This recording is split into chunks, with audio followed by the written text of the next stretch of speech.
Chapter 15. After hanging up the phone, Lu Cheng was still confused. Why was he suddenly asked to go to Pingjiang City? Worried thoughts popped up in his mind. Human traffickers? Pyramid schemers? Did Geezer sure have another part-time job? Would there be any danger on this trip? Kai Zongming saw Lu Cheng's expression and patted him on the shoulder. Let's go, Cheng. Let's go out for a smoke. After thinking for a while, Lu Cheng followed her out and came to the living balcony. He leaned on the railing with both hands and looked down at the courtyard of Building 7. It was still early before the lights out, so there were many students coming and going. Some were carrying hot water bottles, some were carrying books, some were carrying snacks, and some were in pairs, standing outside the gate under the gaze of the dormitory manager who was reluctant to leave. Songqing University's dormitory buildings were small communities. Each building had 4 units that surrounded a yard. There were flower beds, street lights, and table tennis tables. Lu Cheng's unit was facing the gate. What's wrong, Cheng? Kai Zongming took out a cigarette and put it in his mouth. He didn't light it. Yesterday, Lu Cheng told his roommates that he had started to quit smoking. Kai Zongming took it as a joke and mentioned it to his girlfriend in a video call. Then his girlfriend forced him to quit smoking, saying that he should learn from Lu Cheng's example. Lu Cheng decided to reveal a little. Casanova, forget it. I'll call you talker so you don't keep nagging me. Didn't I sign up for the special training of the martial arts club? Half of it was to pursue, Half of it was because I found that I had the talent of keeping one mind when I was practicing the yin-yang stance. Then Geezer sure also found it and decided to focus on training me. Kai Zongming's mouth twitched. Cheng, we're still good friends if you don't brag. Really? Lu Cheng tried to make his eyes look sincere. Kai Zongming stared at him. Really? Really? Lu Cheng's tone was unusually firm. Wow, I didn't see it coming, Cheng. Kai Zongming knew Lu Cheng's character and finally believed him. He patted Lu Cheng on the shoulder and smiled. Don't forget your friends when you're rich. If you can become the pillar of the martial arts club in the future, I'll be proud of you when I tell others. It seems that there's a saying that it's easier for a simple-minded person to enter meditation. Can't you say something nicer? Lu Cheng glanced at him. Yes. You can't judge a book by its cover. I have eyes but failed to recognize Mount Tai. Brother Lu Cheng, no, Master Cheng, let me ride on your coattails. Kai Zongming said exaggeratedly. The two laughed for a while. Lu Cheng continued, Geezer sure called me out of the blue just now and asked me to book a train ticket to Pingjiang City with him tomorrow night. Pingjiang? Kai Zongming asked subconsciously. The capital of Shanbei Province? Yeah, I don't know where to go, so I'm a little worried. Lu Cheng sighed. Geezer sure was invited by the headmaster himself, so there shouldn't be any problem. Besides, Cheng, you don't have the looks, talent, or money. Why would I kidnap you? Maybe it's because of the university martial arts competition. Shanbei University is in Pingjiang. Kai Zongming said sarcastically. That makes sense. Lu Cheng nodded. Could it be that Geezer sure wanted to check out the details of Shanbei University, the champion of last year's university martial arts competition, so he brought his cheap disciple along for a free trip? But why did he have to pay for the ticket himself? Seeing Lu Cheng heave a sigh of relief, Kai Zongming suddenly changed the topic and said with a wretched smile, I've heard that some perverted old men are obsessed with the bodies of children or young people of the same sex because of their aging bodies. They want to reminisce about their past. Do you think Geezer sure will? Bah. Lu Cheng almost vomited just thinking about Kai Zongming's description, but he was inexplicably scared and worried. It was better to be safe than sorry, Kai Zongming laughed and then said in a sly tone, but don't worry, Cheng. Even if Geezer sure is a pervert, his target should be Lin Quebec. I'm a talented and good-looking guy, so I won't fall for you. Thank you for your comfort, Lu Cheng said, gnashing his teeth. After Kai Zongming's interruption, he recovered his mood. He washed his face with the hot water left in the bottle, soaked his feet, brushed his teeth and went to bed. He didn't dare to turn on the computer for fear that he would be too tempted by this bitch to sleep. Lu Cheng lay flat, took out his phone, and went straight to QQ without checking the forum. Let me tell you a piece of gossip. Lu Qing sent a laughing emoji to Yenjika. After a few seconds, Yenjika replied, "What kind of gossip? From high school?" No. When I went back to the dormitory after class, I found that those guys had a social gathering with a girls' dormitory tonight. It's from the Chinese department, Guqing's dormitory. Lu Qing considered his tone, implicitly mentioning that he didn't join the social gathering. Yenjika sent a dumbfounded emoji. What a coincidence! How did you guys end up at Guqing's dormitory? Our dormitory's old Chio saw that someone had written a girl's dormitory phone number on the desk in the classroom. They were afraid that it was a prank, so they changed the ending number and replaced it with the number 32 of our dormitory room 302. Then it turned out that Guqing's dormitory was right opposite. Lu Qing shared the whole story. You two dormitories seem to be fated to meet. Did they agree to the social gathering just like that? Yenjika asked excitedly. Lu Qing replied with a snickering emoji. Maybe it's because I've just entered the school in my first year. Everything is new to me and I'm curious about everything. I'm also interested in this kind of random social gathering. When I'm in my second year, I'm more experienced and knowledgeable. That's true. Yenjika sent an emoji of crossing her fingers and holding her chin in deep thought. If we meet in our dormitory, I'll probably agree. It's quite interesting. By the way, it's said that Guqing has taken a liking to our dormitory's old Chio. Lu Qing revealed important gossip. Yenjika sent an emoji of shining eyes. Really? It's said that. Several guys in our dormitory can feel it. Her roommates also say so in private. Lu Qing wasn't sure. Yenjika replied quickly. What do you think of old Chio? I have to help Qing check him out. He's quite strong, which makes him a good match for Guqing. He's also quite honest and easy to get along with. He's half a study maniac. Lu Qing told her his impression of old Chio. Of course, as the source of their dormitory seeds, old Chio was a good person who benefited everyone. This kind of thing was not worth mentioning. With this gossip, the two chatted happily. Before they knew it, it was already 10:30. Lu Qing endured the heartache and reluctantly said goodnight, saying that the special training and classes were too busy and tiring. After another round of sparring, Geezer Shi announced that today's special training and Saturday's martial arts class were over. The special training on Sunday was postponed to 9 o'clock because he had something to do. This news immediately caused a burst of cheers. For the members who participated in the special training, they could finally sleep for one more hour. After a few days of suffering, most of the freshmen who had clamored to join had left. Only 2 were still persisting. But according to Lu Qing's observation, he would probably not see them next week. At this time, he saw Yenjika and Guqing walking over together. They didn't need to be close to him like before. Qing, right? So it's your dormitory's social gathering. As soon as they met, Guqing said straightforwardly, "What a coincidence. By the way, why didn't you join?" "I happened to have something to do, so I let little Ming, Kai Zongming, take the place."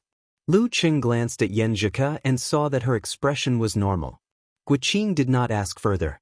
She smiled and said, "We're all members of the martial arts club, and we're all in the same dormitory. It's fate that brings us together. Besides, we had a good chat last night. Why don't we pick another time? Next weekend or the weekend after that? Our dormitory mates can go hiking or karaoke. Or find a place with barbecue for a picnic." This girl is quite straightforward and very active. Lu Qing hesitated and didn't directly agree. He was thinking about what excuse he could find to not go. And this kind of thing had to be discussed with old Chio, Chang, and model worker. He couldn't make a decision on his own. But judging from their praise for Zhuang Xiaojun, they would definitely follow. Just as he was hesitating, Guqing turned to Yenjika and said, "Kai Zongming was there yesterday. It's not good to not invite him next time. Including Cheng, there will be 5 boys. Although it doesn't matter if there are fewer girls, you and Cheng are old classmates. Why don't you go together?" Yenjika said with interest, "Okay, it's my first social gathering." Then it's settled. Next week or the week after that. Lu Qing agreed without hesitation. As for Chang and Xiaoming's opinions, who cares if they die? Guqing's face was full of joy. Okay, let's go back and calculate the schedule. We'll see which day is suitable. This conversation was really pleasant. A group of boys in the peak of their hormones naturally agreed to the request of the social gathering dormitory without any hesitation. Kai Zhongming was also very interested in similar activities. Saturday afternoon was a rare break for Lu Cheng. He browsed the forum, read novels, chatted with Yenjika, and played games with his roommates who didn't go out. He felt relaxed and comfortable, which he hadn't felt in a long time. At 5 o'clock, he stuffed his change of clothes into his school bag and went out to take the school bus to the downtown area. Then he booked a taxi online to go to the train station. Fortunately, Mom gave me an extra 800 yuan this month. Otherwise, I wouldn't have enough money. Lu Cheng followed the crowd and went through the security check step by step. He touched his wallet while he was at it. When he arrived at the ticket gate, it was only 6 o'clock. He chatted on the forum and QQ group while waiting for Geezer Shur's arrival. At 6:40, Geezer Shur arrived in his old t-shirt. He praised Lu Cheng. "Not bad, you're very punctual." During the morning practice, Lu Cheng was very focused and didn't ask much about going to Pingjiang. When he saw Geezer Shur, the crazy words of Kai Zhongming suddenly flashed in his mind. He couldn't help but take a step back and put some distance between them. "Why are you looking at me like that?" Geezer Shur looked at him in confusion. "No, nothing. I'm just curious about what we're going to do in Pingjiang." Lu Cheng said dryly. "Damn it, it's all because of little Ming's nonsense. I'm a little confused because of him. I'll let you know when it's time." Geezer Shur didn't care. When the time came, Lu Cheng got on the bus and sat down. Lu Cheng was very nervous and uneasy. He only answered Geezer Shur's questions. Fortunately, their tickets were not in the same carriage. He let out a long sigh of relief. It was only an hour and a half from Songqing to Pingjiang. Lu Cheng took a short nap and arrived at this historical provincial capital. They got on the taxi. As expected, Geezer Shur's destination was Shanbei University. Lu Cheng relaxed a little. But soon he became nervous again because they stepped into a hotel that looked like a guest house. If it was a standard room with 2 beds, 1 room, Lu Cheng felt a little nervous. 2 rooms. Geezer Shur took out the money and ID. Hearing this, Lu Cheng finally calmed down. He cursed Kai Zhongming in his heart for spouting nonsense. "Starting tomorrow at the usual time," Geezer Shur said before entering the room. It was a silent night. Lu Cheng could occasionally hear the heart-wrenching coughs next door. The next day at 5:40 a.m., he finished washing up and left the hotel with Geezer Shur. They entered the campus of Shanbei University. They came to a corner of a big sports ground. Geezer Shur observed for a moment and pointed at a boy who was practicing slow motion in the distance. "Do you see that guy?" Lu Cheng gazed over and saw that Shanbei University was still submerged in the night scenery.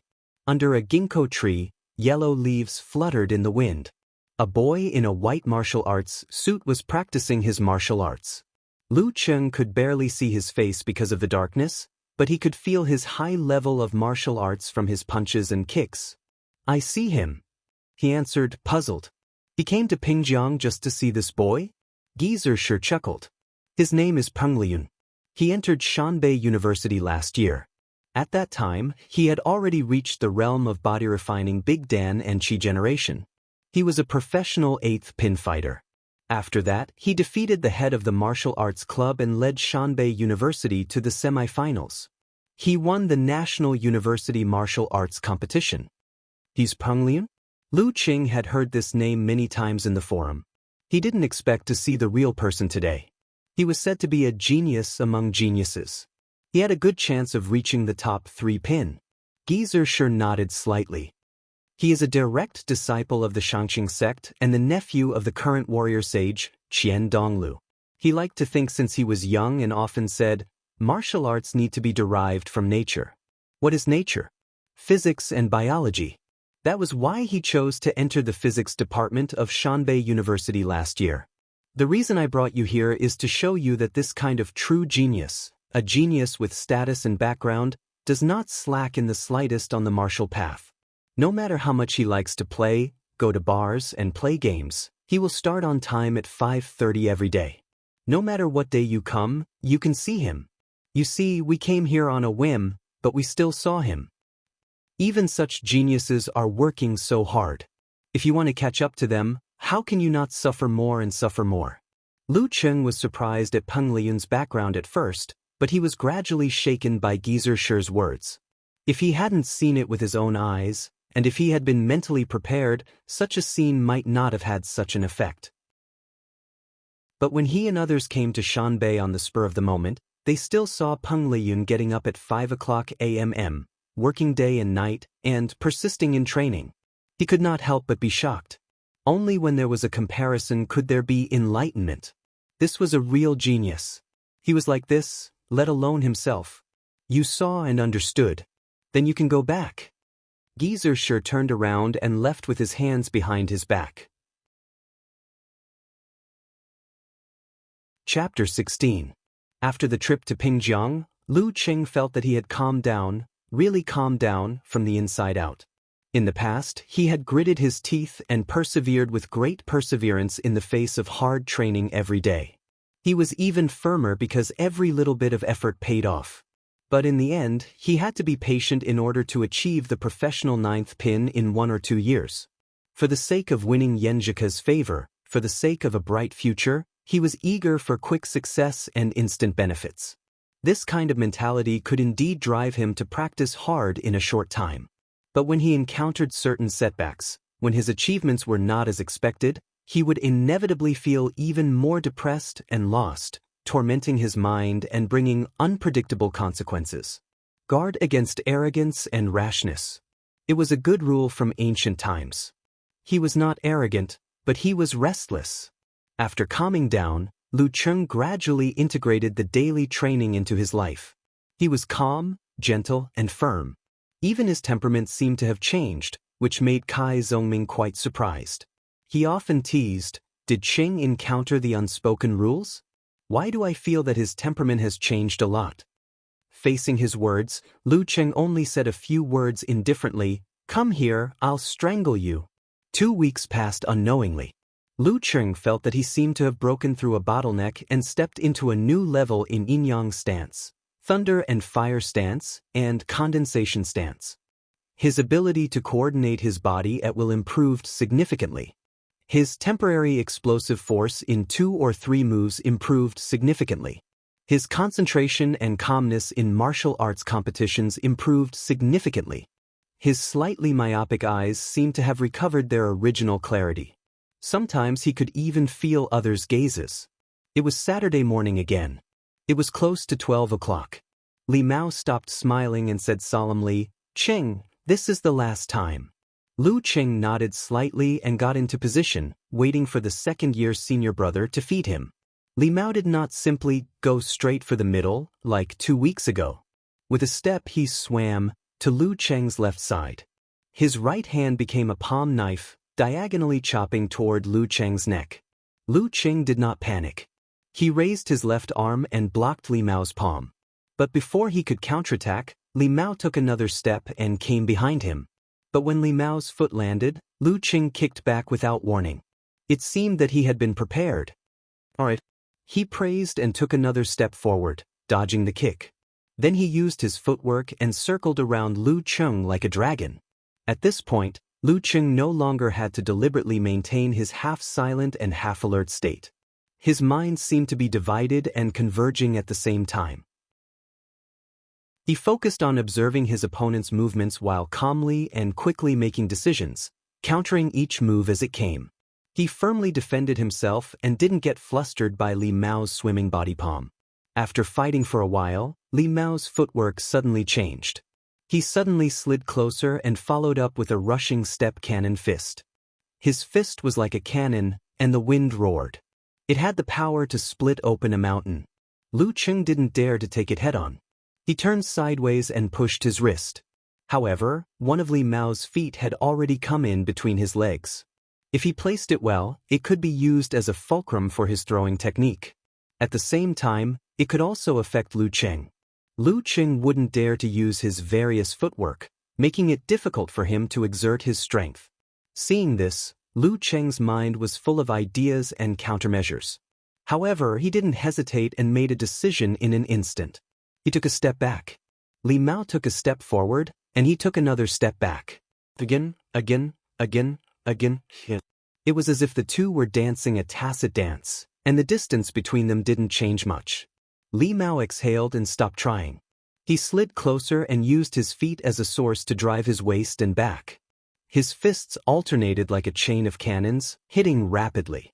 Lu Cheng felt like he was in a storm and could be overturned at any time.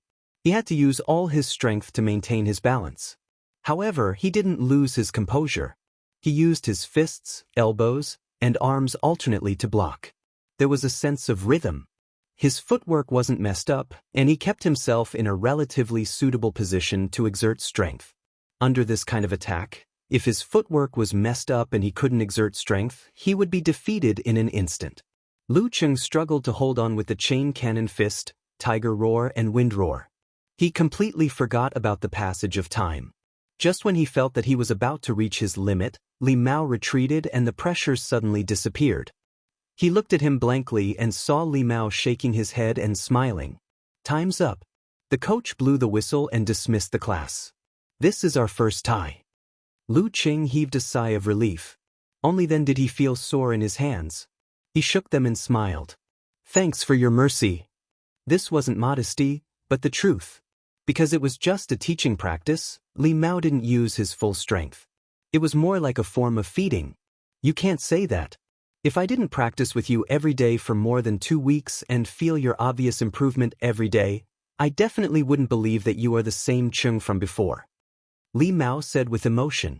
More than 2 weeks ago, you were a super rookie who didn't even fight much. You weren't fast, you weren't strong, and your reaction was slow. But now, you are worthy of the evaluation of proficient fist and foot. Proficient fist and foot. Lu Cheng chewed on these words and felt a little joy in his heart. Although proficient fist and foot sounds like a description for a beginner, it is one of the standard evaluation for an amateur ninth pin. Li Mao said with a smile. Senior brother, you mean I've reached the level of an amateur ninth pin? Lu Cheng asked with surprise. In less than 3 weeks, he had already reached the level of an amateur ninth pin? Li Mao nodded. Proficient fist and foot means you have the ability to use your moves skillfully and reasonably in a fight without messing up your footwork. This alone is better than 90% of the guys who fight randomly, so you must be an amateur ninth pin. Haha, but an amateur ninth pin doesn't necessarily mean proficient fist and foot. Some people have 2 obvious physical advantages. And the ranking event is a competition, not a form of evaluation. They take advantage of the fact that others can't break their defense and can knock down their opponents with one punch. They don't pay much attention to the proficiency of fist and foot movements. Well, I'll say it again. If I didn't practice with you every day, I'd probably ask my girlfriend to come out and watch the Emperor. Do you know how long it took me to reach the level of an amateur ninth pin from a beginner? I started martial arts at the age of 10 and passed the ranking event of amateur ninth pin at the age of 15. Although I didn't practice every day, it was 5 years. 5 years. You've only been practicing for 3 weeks. Lu Cheng wasn't ecstatic. Instead, he smiled calmly and said, It's different. Most people who practice martial arts at a young age are in the growth period of their bodies. Their strength and other physical qualities grow little by little. It takes several years for them to be comparable to adults. But I'm already an adult. I don't need to wait for my body to grow up. Although it's true, it still proves that you have a strong talent. It's a pity that you didn't learn martial arts at the beginning. You missed the best time to practice martial arts. Li Mao said with regret. Then he patted Lu Cheng on the shoulder and walked back to the locker room. Looking at his back, Lu Cheng recalled the joy just now in his heart. 3 weeks to reach the level of an amateur ninth pin. When school starts next year, what rank will I be? Let's not talk about the long term. For now, my improved explosive force, calmness and concentration as well as my improved coordination haven't been fully integrated into my moves and footwork. There's always a faint barrier between them. When I break through this barrier and integrate them into one, what level of amateur pin will I be? Thinking about these things, Lu Cheng walked quickly to the female locker room and caught up with Yenjika and Guqing. The weather is so good today. It seems that God is blessing us, he said with a smile. After arranging everyone's time, the get-together was set for this afternoon. They would gather at 1:30 p.m. and go boating at Zhaoshan Lake. They would have a good meal in the evening. Considering that Lu Cheng, Yenjika and Guqing had to get up early for special training, they didn't go to karaoke after dinner. Yenjika's black hair was tied up in a ponytail, which made her look more playful and energetic. I've always been the Teru Terabozu. I've never seen rain in all the spring and autumn outings I've participated in since I was young. You should thank me. Lu Cheng was about to take advantage of the situation and say, okay, I'll treat you to dinner, or send you snacks, to thank you to show my sincerity. But Guqing interrupted impatiently. We're going to meet later. What's the rush? You guys are not troublesome. It's just a meal. We have to clean up and wash our hair. Lu Cheng almost blushed at her words. He smiled and said, then I'll go take a shower first. See you in the afternoon. See you in the afternoon. Yenjika waved her hand with a smile. Lu Cheng resisted the urge to look back and entered the locker room. He sighed slightly in his heart. Through persistent conversations, greetings, pleasantries, and the natural closeness of a classmate, his relationship with Yenjika was getting better and better. She even started to call him by his nickname, Cheng. But he always felt that something was missing and couldn't go any further. Just like in high school, there was always some politeness between a boy and a girl who didn't flirt with each other but had a good relationship with each other. What should he do next? After taking a shower and having lunch, Lu Cheng returned to the dormitory. He saw Zhao Chang, Zhang Jingye, and Qiu Zhigao were all choosing clothes to appear in front of the girls with their most energetic looks. Kai Zhongming was beside them giving instructions. Not bad. Talker, you're so good. Lu Cheng teased. Kai Zhongming laughed. It's not that I'm good. It's just that they usually dress too single, including you. Lu Cheng glanced at him and then turned to look at the busy dormitory. He lowered his voice and said to Kai Zhongming, Casanova, do you think this guy wants to show off just because he knows some martial arts? Yeah. A hero uses martial arts to break the rules. Kai Zhongming looked at Lu Cheng from head to toe and pretended to be frightened. Cheng, don't tell me you're thinking of putting that slogan into practice? You'll go to jail. What are you thinking about? Lu Cheng laughed and scolded him. What I mean is, when I didn't know any martial arts, if I went out with Yenjika, I definitely hoped that it would be a safe trip. No black cars, no hooligans, no road robbers. In short, it would be a smooth trip without any twists and turns. But now, I'm kind of looking forward to meeting some hooligans in the afternoon. If I meet some brainless rich second-generation official, then I can be the hero to save the beauty. Kai Zhongming didn't refute. He just calmly replied, wake up. Your goddess is better than you. And there's old Qiu, an amateur sixth pin, and me and Guqing.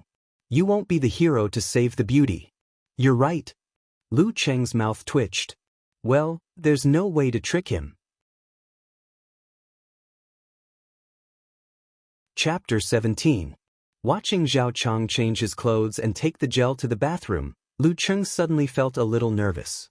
He wasn't as calm as when he was practicing martial arts, neither arrogant nor impatient. Tucker, Casanova, what should I wear? He asked shamelessly.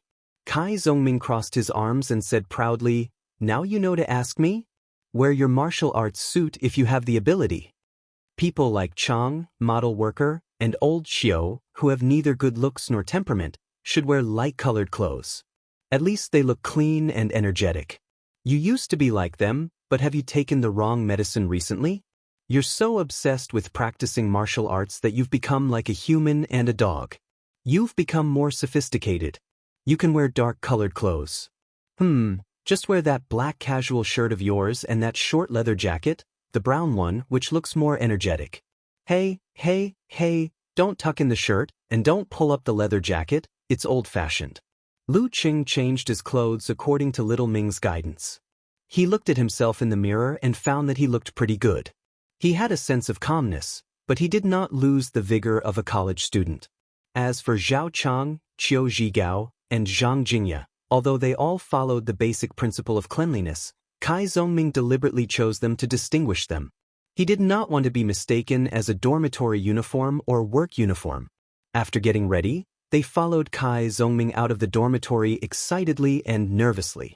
They went to the agreed meeting place. "Talker, what should I do later?" Lu Qing asked in a low voice, taking 2 quick steps and walking side by side with Kai Zhongming. Kai Zhongming laughed and said, "Be generous, be generous. Men can't be timid. Besides, your goddess is not familiar with Guqing's dormitory, let alone us. In this strange environment, she will naturally be close to and rely on her acquaintances. Guqing's attention is on old Qiu, so here's your chance. Boldly approach her, talk to her, and lead the conversation. Just like how you chat on QQ, she will only be happy and not cold. As for the specific details, I can't guide you, so it's up to you. Just remember the general principle of being generous and generous. Chat on QQ like how I chat on QQ? Damn, I feel like I won't be able to chat without emojis." Lu Qing took a deep breath. Then remember a rule. When you don't know how to answer, make her laugh. Guys can be humorous, but they can't be vulgar, at least not before you two are very intimate. Kai Zhongming patted Lu Cheng's shoulder and said, "Calm down and relax.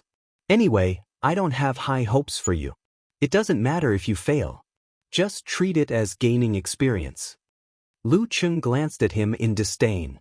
After being mocked by him like this, the tension in his heart faded a lot. They agreed to meet at the east gate of the school. After waiting for about 10 minutes, 5 girls walked over gracefully. Lu Cheng noticed Yenjika at first glance and completely ignored the other girls. Because she was going to row a boat, she didn't wear a skirt. Instead, she wore a pair of slim-fit light-colored jeans, a pair of small white shoes, and a white t-shirt. The pattern on the front of her chest was slightly inlaid with sequins. She wore a light green jacket on the outside. Her hair was down, and she didn't have bangs. She looked delicate and lively with a bit of purity and cleanliness. Those who dare to show their foreheads are real beauties. Kai Zhongming laughed in a low voice. Zhao Chang, Qiu Zhigao, and Zhang Jingye also saw Yenjika at first glance. No matter where she went, she was always the center of attention. They slightly opened their mouths and looked at Lu Cheng in surprise. Although they knew that Lu Cheng's old classmates would participate in this social gathering, they didn't expect it to be such an old classmate. Beside her, Zhuang Xiaojun, who they thought was very pretty, was completely overshadowed by her. "Ching!" Zhao Chang shouted. Lu Cheng looked at him blankly. Zhao Chang said bitterly, "I understand now. A dog that doesn't bark really bites.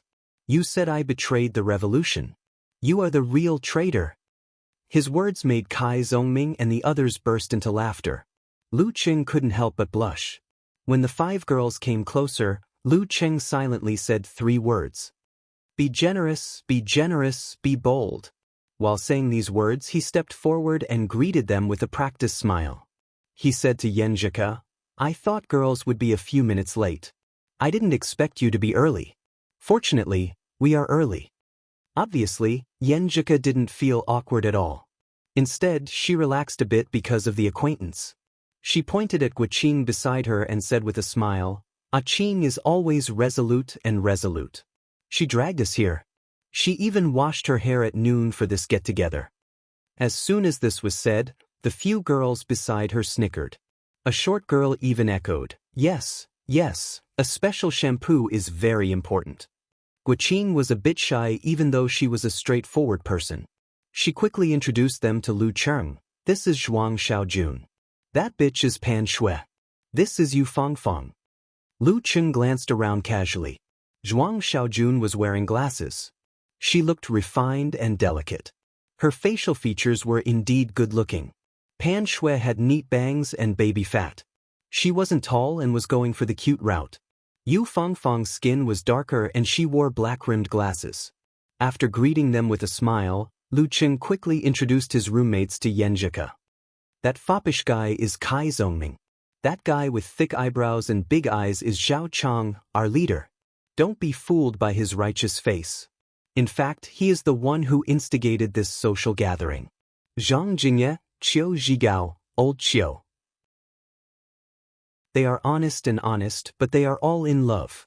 The slightly teasing introduction made the girls laugh. Zhao Chang and the others were both angry and amused.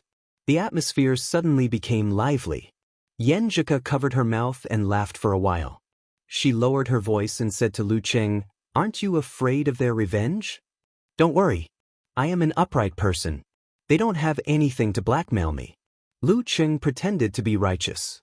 Kai Zongming secretly gave him a thumbs up and mouthed, "Cheng, you are good." Zhao Chang and the others also took the opportunity to make fun of Lu Cheng and liven up the atmosphere.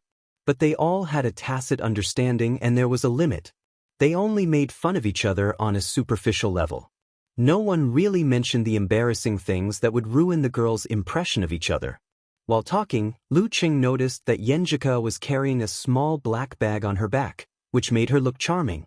In her hand was a white cardboard bag with unknown contents. He took a deep breath and pretended to be normal. He pointed at the white bag and said, "Let me help you carry it. Otherwise, if a girl carries something and a boy is empty-handed, we may be criticized on the internet. People may say that the boys in our country are not gentlemanly." Yenjika glanced at his frank and slightly humorous words. Then she smiled and said, "Cheng, gentlemanly." Lu Cheng shouted in his heart. He reached out and took the white bag. He smiled and joked, "That's not right. Nowadays, gentlemanly means perverted. I am righteous." The girls were again amused by his self-deprecating words. Kai Zongming quickly signaled Zhao Chang, Qiu Zhigao, and Zhang Jingye to take the other girls' bags. He himself was responsible for Yu Fangfang's. After chatting for a few minutes, the 3 cars that Lu Cheng and the others had arranged for arrived. All 3 cars were parked outside the east gate. Kai Zongming had already instructed Lu Cheng on how to distribute the cars. Lu Cheng plucked up his courage and pulled Qiu Zhigao with a smile. "Old Qiu, let's share a car." While speaking, he gave Yenjika a wink. Yenjika immediately understood. She held Guqing and said, "Qing, let's also take that car." The others immediately joined in. Old Qiu couldn't refuse and had to follow Lu Cheng on the left side of the back row. Lu Cheng thought for a while and sat in the passenger seat. Yenjika pulled Guqing, who was a little shy, and squeezed her in the middle. She squeezed herself in the right side.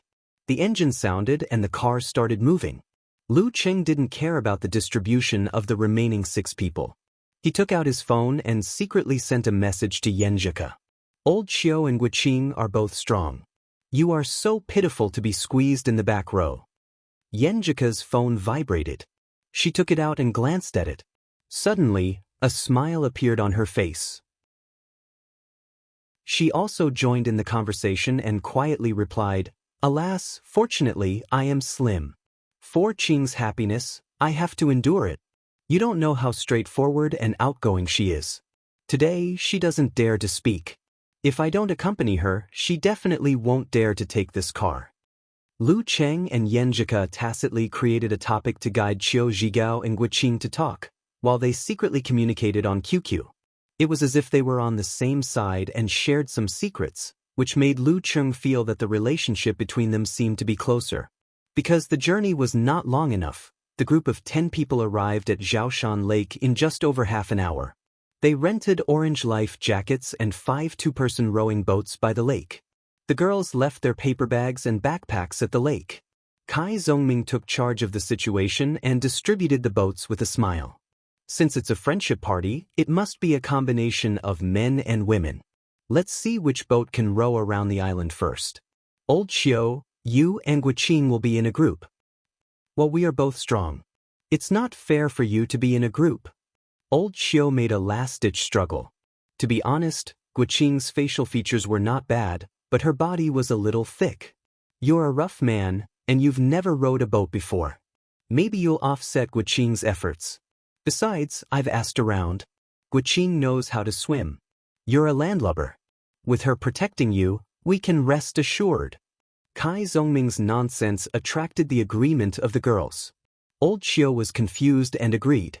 Kai Zongming continued, Lu Cheng, you and Yenjika are classmates, so you're more familiar with each other. You're in the same boat. Model worker, you're the big guy from the northwest. Help our petite classmate, Pan Shui. Chang, you lead Zhuang Xiaojun and show your talent as a top student. You Fong Fong, we're in the same team. We can't lose. Usually, in such a crowded situation, many people didn't have their own opinions and just went with the flow. Or they had their own opinions but were too shy to speak out. Therefore, one or two active, positive and bold people could take charge of the situation. Today, Kai Zongming was like that. He forcibly finished the distribution and no one had much objection. Kai Zongming patted Lu Cheng's shoulder quietly and whispered in his ear, Cheng, this is all I can do for you. Chapter 18. It was late autumn. The sky was clear and the air was cool. The waves of Zhaoshan Lake were rising and falling. Lu Cheng wanted to help Yenjika onto the boat, but she was as agile as a deer. With a light leap, she stood firmly on the boat, barely causing it to sway further. Sure enough, her martial arts level is higher than mine. Not only can't I save the beauty, I don't even have the chance to help her. Lu Cheng mocked himself. Considering his strength, he boarded the boat according to the rules and sat opposite Yenjika, each with an oar. I was going to give you a hand. Yenjika snickered and made fun of him. The lake breeze blew her black hair that reached her back. So a beauty saves a hero? Lu Cheng pretended to be shocked. Casanova said that when you don't know how to answer, you have to make her laugh. As expected, Yenjika couldn't help but chuckle and ask, Cheng, do you know how to row a boat? No. Lu Cheng answered honestly. Before high school, he didn't have the time. During the summer vacation after graduation, he spent more than 2 months binge-watching highlights of martial arts competitions and all kinds of news. He kept meeting with his childhood friends and gradually immersed himself in the online world. How could he have the time and interest to go boating? Yenjika pursed her lips and blinked her black eyes. She said seriously, what a coincidence. I don't know how to. Lu Cheng laughed. Aren't you a Jiangnan girl? Kai Zongming, Yu Fangfang, Zhao Chang, and Zhuang Xiaojun had already rowed slowly. Qiu Zhigao, Guqing, Zhang Jingye, and Pan Shui were circling around. But I grew up in Xiushan. Besides, there are many Jiangnan girls who don't know how to swim or row. My 2 cousins don't know how to do it. Yenjika said with anger and amusement. Lu Cheng knew when to stop and didn't ask about Yenjika's family situation. He smiled and said, it seems that nothing can be generalized. Well, since it's such a coincidence that you don't know how to row, it'll be interesting to learn how to row together. Yenjika nodded slightly. She held the oars with both hands and pointed to Zhao Chang and Zhuang Xiaojun with her chin. Look at them. They row well. Let's learn. Lu Cheng looked over and followed Zhao Chang's movements, moving the oars. The oars entered the water, creating green waves and ripples. However, the hull of the boat did not move forward. Instead, it swayed in place. Yenjika joined in the paddling. She was like a young girl picking up a chestnut. The sky and the water were like a beautiful painting. However, their boat still didn't move forward. It was spinning in circles. They looked at each other helplessly and found it funny. Lu Cheng was determined to show that he had long thought about rowing the boat. At this moment, he was not in a hurry. He sank his mind into his dantian, visualized the Jin Dan, and entered meditation. Immediately, the surroundings became peaceful. The vast nebula rotated slowly, and the details of every part of his body appeared bit by bit. He could feel the ups and downs of the boat and the surrounding waves through their contact with each other. As the boat swayed, the oars dropped, stirring up ripples on the water. Lu Cheng saw how the power circulated in his mind. He used this to slightly change his direction and posture to match the boat's movement. At the same time, he found that Yenjika, who was on the opposite side, suddenly became proficient. Every stroke of the oar complemented the boat, the waves, and his side. Opening his eyes, Lu Cheng met Yenjika's eyes. You've reached the initial level of yin-yang stance? You've mastered yin-yang stance? Both of them opened their mouths at the same time. Each of them was surprised. Then they looked at each other and smiled. As a boy, Lu Cheng took the initiative to answer before Yenjika asked again. Actually, I'm very talented in meditation. I was able to conceal spirit and qi on my first try of yin-yang stance. Otherwise, how could I survive the 3 weeks of special training? Yenjika's expression changed. Her bright black eyes showed obvious surprise. You entered meditation on your first try? Yes. Lu Cheng nodded sincerely. Unconsciously, Yenjika pouted her lips and exhaled. I thought it was amazing that I could enter meditation on my first try in 10 days. Special case, special case. I'm not as good as you in other aspects. And it's really amazing that you could enter meditation on your first try in 10 days. Many famous masters only entered meditation on their first try in half a month. Lu Cheng hurriedly comforted her. The two of them talked about various things that happened during the martial arts training. However, they neglected to ask about each other's progress. You don't have to comfort me. Do I look like such a stingy person? Yenjika laughed and dispelled her little depression. She nodded heavily and said, From now on, you're my idol. It's rare to enter meditation in one day in the history of martial arts. I can't accept it. Lu Cheng was secretly proud. He modestly changed the topic. What's your level now? I seem to remember that you didn't have a level when you signed up for the special training. It wasn't seemed, it was definitely. The two of them rowed tacitly. The boat slowly set sail. Yenjika thought for a while and said, I learned martial arts from my uncle when I was a child. I should have reached the level of amateur 9th pin when I graduated from junior high school. But I didn't attend the ranking event. So I didn't have much time to practice in high school. According to Qing, I should be between amateur 7th and 8th pin when she first practiced with me. But after I got started with yin-yang stance, I think I've improved a lot. Qing said yesterday that I've reached amateur 6th pin. At the end of the sentence, her tone was slightly raised, showing a little pride and a little playfulness. Awesome. You've improved by at least 1 pin in 3 weeks. I'll make you my idol. Lu Cheng deliberately picked up Yenjika's words. According to Yenjika's experience, it was normal for her to reach amateur 4th or 5th pin when she entered the school if it weren't for the emphasis on learning in high school. The reason why she could improve by 1 pin in 3 weeks was that she had guided the accumulation and potential that she had but hadn't shown yet. It was totally different from Lu Cheng, who had started out as a rookie in 3 weeks. Listening to Lu Cheng's half-joking and half-sincere praise, Yenjika's cheeks reddened and her smile widened. But then she suddenly thought of something and sighed. Her expression was a little melancholy and gloomy. What's wrong? Lu Cheng asked with concern. Yenjika didn't stop rowing. After a dozen seconds of silence, she said in a low voice, According to the ancient saying, I'm congenitally deficient. If I hadn't practiced martial arts since I was a child, I'd probably be an invalid now. But my body is always damaged and can't be made up. I'll never be able to reach the level of danqi and have a real glimpse of martial arts. So every time I see a young genius, I'm very envious and worship. It seems that I've put my expectation of martial arts on them. Listening to Yenjika's words, Lu Cheng felt helpless and sad.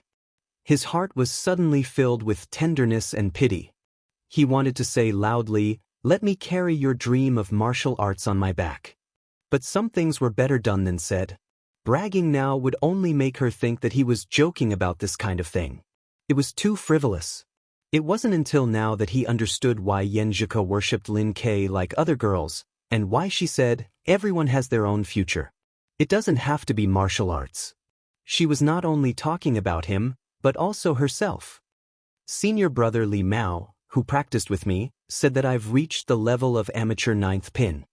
He looked into Yenjika's eyes and said calmly and firmly. Yenjika was stunned. You've reached the level of amateur 9th pin? She knew clearly that 3 weeks ago, Lu Cheng was just an ordinary person with no martial arts foundation. But after only 3 weeks, he could become proficient in punching and kicking. Coupled with his talent of meditation, what level could he reach in 3 months, a year or a half? Senior brother Li Mao said so. Lu Cheng said concisely.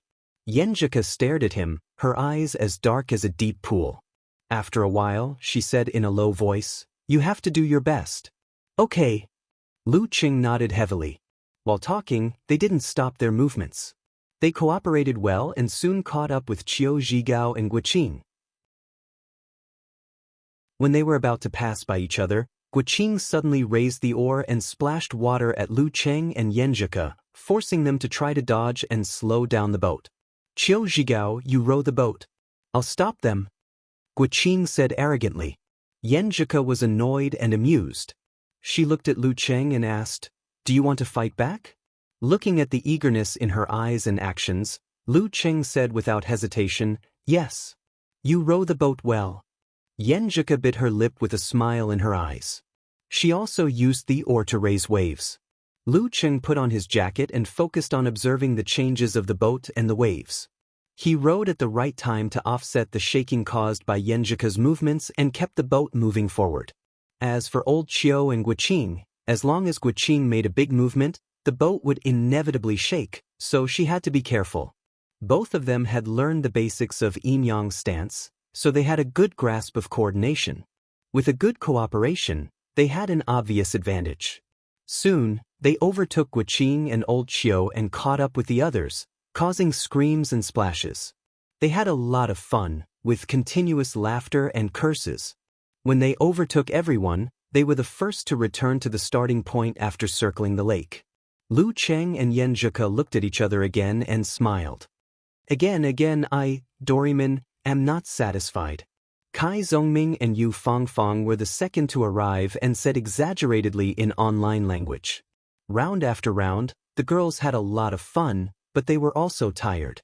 Seeing that the sun was setting, they suggested to go back early so that they wouldn't have to wait in line for the big meal in the evening.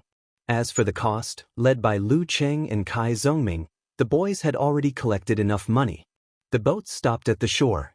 Lu Cheng, the long-distance runner, without any fatigue, got off the boat easily and reached out his hand to Yenjika. At this time, she was exhausted. She shouldn't have the strength to jump off directly, right? Lu Cheng's heart beat faster, but Yenjika didn't feel bashful. She frankly grabbed his hand and got off the boat. At this moment, even though she had the advantage, she was splashed with a lot of water. Her hair was wet, with a few strands sticking to her cheeks, revealing an amazing beauty. It reminded people of the phrase, "A hibiscus comes out of clear water." "What's wrong?" Yenjika brushed the messy hair on her cheeks. Lu Cheng thought for a while and smiled politely. "Every time I see a girl in a TV series with her hair still wet after washing, I think it's very beautiful." Yenjika's eyes were watery. She glanced at him. "I'm going to change first." Lu Cheng suddenly understood. "That bag you're carrying is clothes?" "Yes, it's easy to get wet while rowing. How can I not bring a set of clothes to change?" Yenjika smiled. "A rough man like you probably can't think of this. I have a leather coat, so I'm not afraid of getting wet." Lu Cheng wiped the water droplets on the short leather coat. "Smart, right?" Yenjika rolled her eyes at him and walked quickly to the storage area. Seeing her back disappear at the door of the female locker room, Lu Cheng was overflowing with joy. He couldn't help but walk back and forth, unable to stop. After all the things that happened today, the politeness between him and Yenjika had completely disappeared. Her horizontal and white lines were the proof. Although there was still a long way to go before they could hold hands, at least their relationship had improved. After returning to the school through an online taxi, the group of 10 people went to the famous Old Lee restaurant in the nearby town. The most famous dish here was the white kidney beans stewed with pig's feet soup. The soup was milky white and fragrant. The soft white kidney beans were full of all kinds of essences. It was the most delicious and made the girls hungry. After dinner, Lu Cheng and the others strolled back to Songqing University. Along the way, they talked about the embarrassing and stupid things they had done in the afternoon, which made them burst into laughter from time to time. When they arrived at the second building of the female dormitory, there was no awkward silence. Yenjika lived in the third building not far away. Lu Cheng sent her off and said goodbye to her in front of the gate. "See you tomorrow for the special training." Lu Cheng smiled and waved. Yenjika smiled faintly and waved her hand. "See you tomorrow." Seeing her enter the dormitory, Lu Qing knew that she would be busy taking a shower. Instead of chasing after Kai Zongming and the others, Lu Qing strolled to the lake. I'm so happy today. If I don't exercise to vent, how can I sleep? In the woods by the lake, Wu Dong, a senior member of the martial arts club, was drinking and smoking with two friends he had met in the society. The new campus of Songqing University was only free to enter and leave on weekends, except for express delivery. Ah, don't mention it recently. It's so damn depressing. Since Lin Kei came in, I can't stay in the martial arts club anymore. They don't even look at me. Wu Dong drank a mouthful of beer with a gloomy expression. A young man with a tattoo on his neck said, "You and Brother Chen can't beat him? I don't dare. We're about to graduate. How can we find a job if we get punished?" Wu Dong flattered himself. Suddenly, his eyes froze and he snorted. "What's wrong?" Another young man with a buzz cut followed Wu Dong's gaze and saw Lu Qing jogging towards them with a smile on his face. "A bastard from the martial arts club," Wu Dong said grumpily. The tattooed young man smiled. "Hey, what a coincidence. How about we teach him a lesson?" "That's not a good idea. You can run away, but what about me?" Wu Dong wanted to vent but didn't dare to. "Don't worry. We know what we're doing. Just teach him a lesson." The buzz-cut young man had nowhere to vent his energy. He was eager to try. "Students fight and don't get hurt. Who will tell the teacher for no reason? How about we go and you don't show up? P.S. It's Monday again. There's a chapter at midnight. Please recommend it."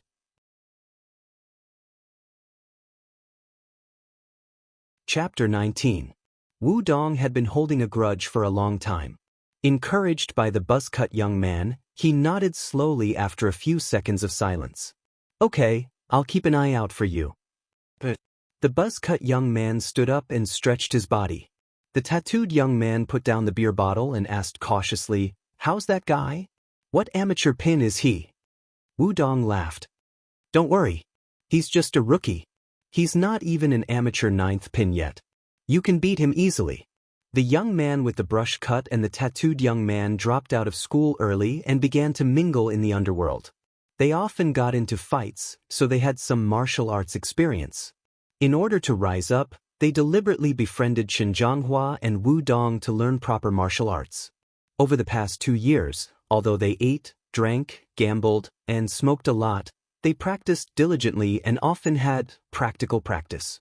Both of them had reached the level of amateur 7th pin, so Wu Dong trusted them to teach Lu Qing a lesson. "Isn't it easy?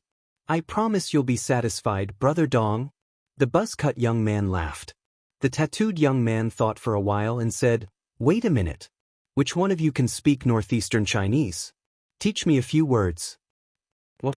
Wu Dong and the buzz-cut young man were both confused. The tattooed young man explained, "Songqing University is the best university in Songqing. It's famous all over the country. If we mess around here, it's easy to get into trouble. We know what we're doing, but we can't guarantee that accidents will happen, right? Maybe some professor or teacher will bump into us, right? It's dark now, so we can't see the faces clearly. I'll speak Northeastern Chinese later. If something really happens, they won't find us, right?" Yes. Wu Dong was most afraid that they would be found out and get him into trouble. The buzz-cut young man was puzzled. Which professor or teacher would come here in the dark? Isn't it nice to have a date with a female student in the dark? The tattooed young man answered with a lewd smile. Along the lakeside path, Lu Qing jogged to the place where he usually practiced his stance. Half of Weishui Lake was illuminated by the lights of the dormitory and teaching areas. It was as if a silver sea was hanging upside down. Every drop of light was dazzling. The other half was dark and quiet, with the occasional street light projection. At the edge of the lake was a place where a stone could arouse many pairs of wild mandarin ducks. Observing the surroundings was a martial artist's habit. After a period of hard practice, he had turned it into an instinct. While running, he saw 2 figures coming out of the woods by the lake, so he subconsciously looked at them. The tattooed young man immediately shouted, "What are you looking at?" "Nothing, I'm sorry." Lu Qing was stunned. He didn't expect that this could lead to a quarrel. He didn't want to cause more trouble, so he replied in a modest tone. Although practicing martial arts gave him courage and he had thought about the scene of a hero rescuing a beauty, when it really happened, his usual character and habits took over. Moreover, Geyser had said that modern society was a legal society. Being brave and fierce was not a good thing. As a martial artist, he was not afraid of trouble, but he should try not to cause trouble. Motherf **Ker, how dare you talk nonsense? The tattooed young man only learned a few words in a hurry and didn't dare to say more. He signaled the buzz-cut young man to block Lu Cheng's way and moved himself to cut off his escape route. Lu Cheng was not a fool. The other's aggressive behavior was soon reflected in his mind. He made a judgment in his heart. They are here to cause trouble. And judging from their footwork, they were obviously at the level of amateur 9th pin or above. Ordinary people practice martial arts and don't pay attention to footwork. If they can keep their footwork in a fight, they must be martial artists. The two of them were not far from each other, the kind of distance where they could start a fight immediately after cursing. Seeing that the young man's palm was about to hit his face in the next second, Lu Cheng suddenly dodged to the side, quickened his pace, and ran into the woods with a whoosh. Ran into the woods. Ran away. Ran away. The buzz-cut young man and the tattooed young man looked at each other, stunned for a moment. Did he just **King run away? According to their experience, when encountering a verbal conflict, everyone would first try to explain or argue. Even if there was a possibility of a fight, the coward's reaction would be to beg for mercy, while the hot-blooded and brave guy would try to fight until it was obvious that he couldn't win. Who would have thought that the guy just now would run faster than a rabbit without even saying a few words? **CK. Let's see where you can run to. The two came to their senses, spat, and ran quickly to catch up with Lu Cheng. The muscles on their faces were twisted and hideous, a little embarrassed. Lu Cheng didn't dare to stop because of the hurried footsteps behind him. He passed through the sparse woods by the lake. Relying on his familiarity with the terrain, he soon arrived at the road outside the woods, which was the place where he usually practiced his endurance. This road led to the teaching area on one side and extended to the small hill of the school on the other side. The hill was not very high, only about 10 meters high. It was more appropriate to call it hill, because the biggest library in Songqing was built there. The road circled around the hill and went straight to the vast western area that was still under construction. Lu Cheng turned and ran to the hill. The buzz-cut young man and the tattooed young man ran through the woods. Seeing Lu Cheng running to the hill, they were both delighted. This guy is running away in a panic. If he had run to the teaching area, they wouldn't have dared to make trouble for him. But now, they would give him a good massage later. When the two ran through the woods, Wu Dong, who was waiting for a good show, couldn't sit still. He was afraid that they would lose their temper and make a big mess, which would involve him. He hurriedly followed behind and tried to catch up with them. The buzz-cut young man and the tattooed young man, who lived a life of eating, drinking, whoring, gambling, and smoking, soon began to pant. The distance between them and Lu Cheng widened little by little. They gradually felt like giving up in their hearts. **CK. Thinking of the time when I ran 5 streets in one breath. At this moment, they found that Lu Cheng in front of them had also slowed down. They looked at each other and smiled, with excitement and cruelty in their eyes. We can't run anymore, and this guy can't run anymore. Hold on a little longer. When we catch up, we'll teach him a lesson. Mustering their remaining courage, they circled around the hill and arrived at the West District, which was still a wasteland. As they chased, the distance between them gradually closed. However, after running for a while, the young man with the buzz cut could no longer hold on.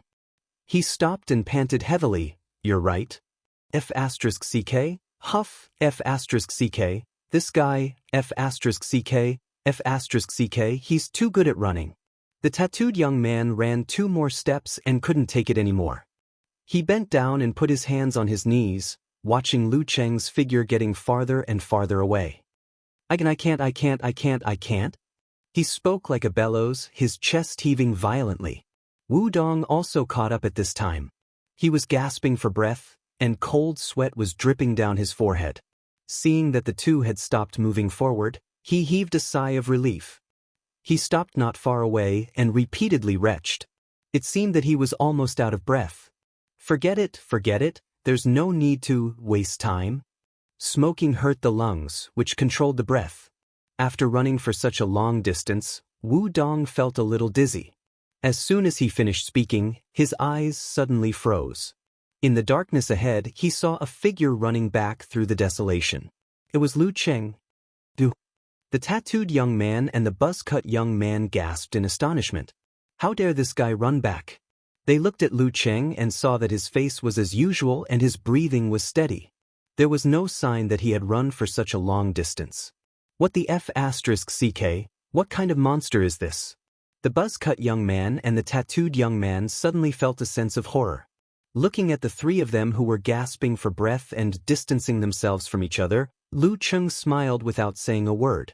Suddenly, he took a step forward and threw a punch. The power under his feet was transmitted to his waist and back, leading to his fist. He gathered all the power in his body and hit the buzz-cut youth in the middle of his chest with a mighty force. The buzz-cut young man was about to dodge and counterattack, but his hands and feet were so sore that he almost couldn't catch his breath. He was too slow and was directly hit by Lu Cheng's punch. Bam!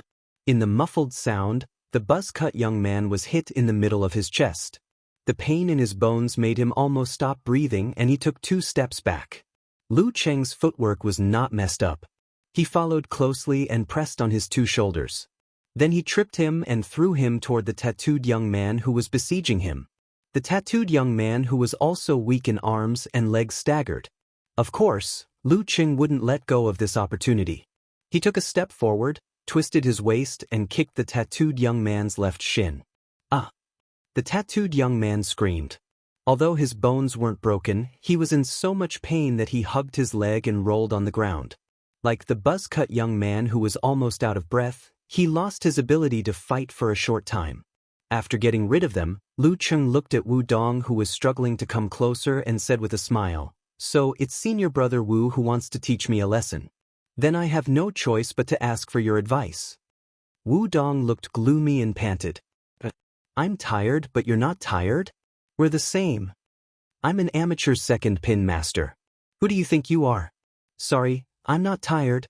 Lu Cheng calmly got into a fighting posture with an eager look in his eyes. Although Wu Dong was an amateur second pin master, his master had told him that his body had been hollowed out by smoking and drinking. Now he was tired, weak in arms and legs, and had difficulty breathing. If he didn't dare to challenge and fight in this condition, what was the point of learning martial arts and practicing boxing? P.S. Please recommend me to the homepage.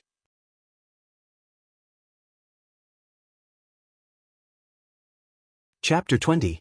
Without saying anything, Lu Cheng lowered his center of gravity and stepped forward, pouncing on Wu Dong from both sides. Lu Cheng had only been practicing martial arts for 3 weeks, so he had only mastered the basic movements and simple moves to the point where he could use them in actual combat.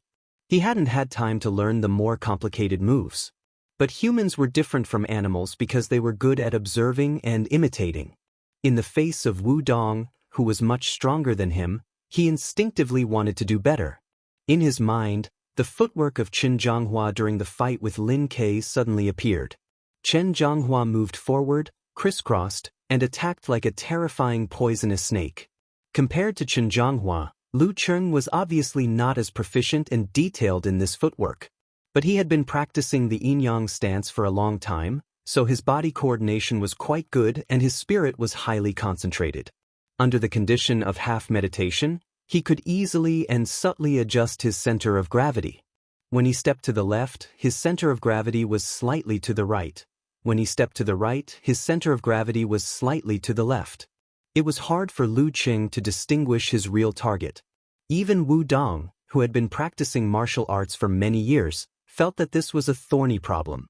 In the past, when he was sparring with Chen Zhonghua, he was still able to see some clues when facing this snake steps and make a prediction. But now, when this kid, whose footwork was obviously not practiced enough, pounced on him, he was unable to give a definite answer. Just when he thought that his real target was indeed to the right, the next thought swayed to the left. Is he really a rookie who has only been practicing martial arts for 3 weeks? Is he a guy who pretends to be weak? Hesitation was the most taboo in a fight. Wu Dong was experienced in actual combat and had participated in several amateur ranking events, so he naturally understood this principle and always followed it. But at this moment, there was not much he could do. Under normal circumstances, if he couldn't judge whether the snake steps was real or not, he could still use his footwork and move around, which was his strength. But after chasing for such a long distance, his legs were sore and his breathing was not smooth, so he couldn't use his strength. If he continued to move around, it would be suicide. Alas, I can only stay on the defensive. Wu Dong took a stance and didn't react hastily. In the face of this, Lu Cheng was a little happy in his heart because this was the situation he had envisioned when he first planned. He didn't expect it to actually come true. At first, he didn't notice that Wu Dong was chasing after him. He just wanted to use his strongest long-distance running ability to wear down the 2 hooligans who were deliberately causing trouble and take advantage of their weak state to strike back. When he noticed Wu Dong, he deliberately slowed down to lure them to run more, so that he could squeeze their strength as much as possible. But his master had said that Wu Dong's body was exhausted by smoking, drinking, and playing, so the function of his lungs must be severely reduced. When his strength reached the limit, it would be difficult for him to take a breath in a short time. Under such circumstances, Wu Dong, who was known for his agility, dexterity, guerrilla warfare, and sneak attacks, would not be able to display his strengths at all. He would be forced to defend his position, just like what was happening right now. Shifting his center of gravity and taking a step forward, Lu Cheng suddenly flashed to Wu Dong's right side. Exerting strength from his feet, he channeled all his strength through his spine to his right hand. Then, as if he was holding an iron hammer, he clenched his fist and smashed down viciously at Wu Dong. The punch was so fierce that Wu Dong couldn't tell whether the snake steps was real or not, so his reaction was a bit late. But he firmly defended his position and fought inside with both hands, so the distance he covered was significantly shorter than Lu Cheng. He was able to block Lu Cheng's right fist in time. When the two collided, Lu Cheng didn't feel that Wu Dong had the upper hand in strength. He suddenly realized that Wu Dong was indeed still gasping for breath and couldn't exert all his strength. Even though he was a master of amateur second pin, he was still at a disadvantage. Lu Cheng took a step forward with his right foot and blocked in front of Wu Dong's legs to prevent him from exerting his footwork. His left hand used the force of his right fist to block Wu Dong's right hand and punched directly at Wu Dong's abdomen with abrupt force.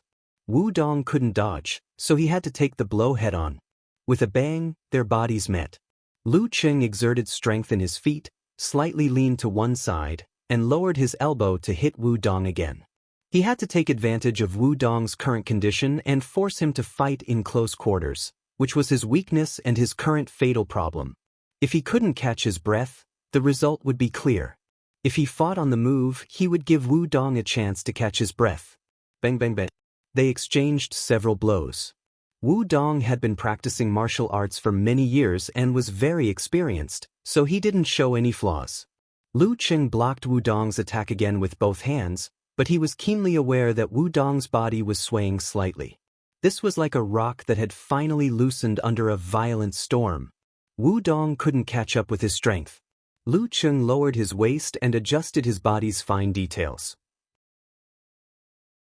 He quickly adjusted his center of gravity and threw out another punch. Bang!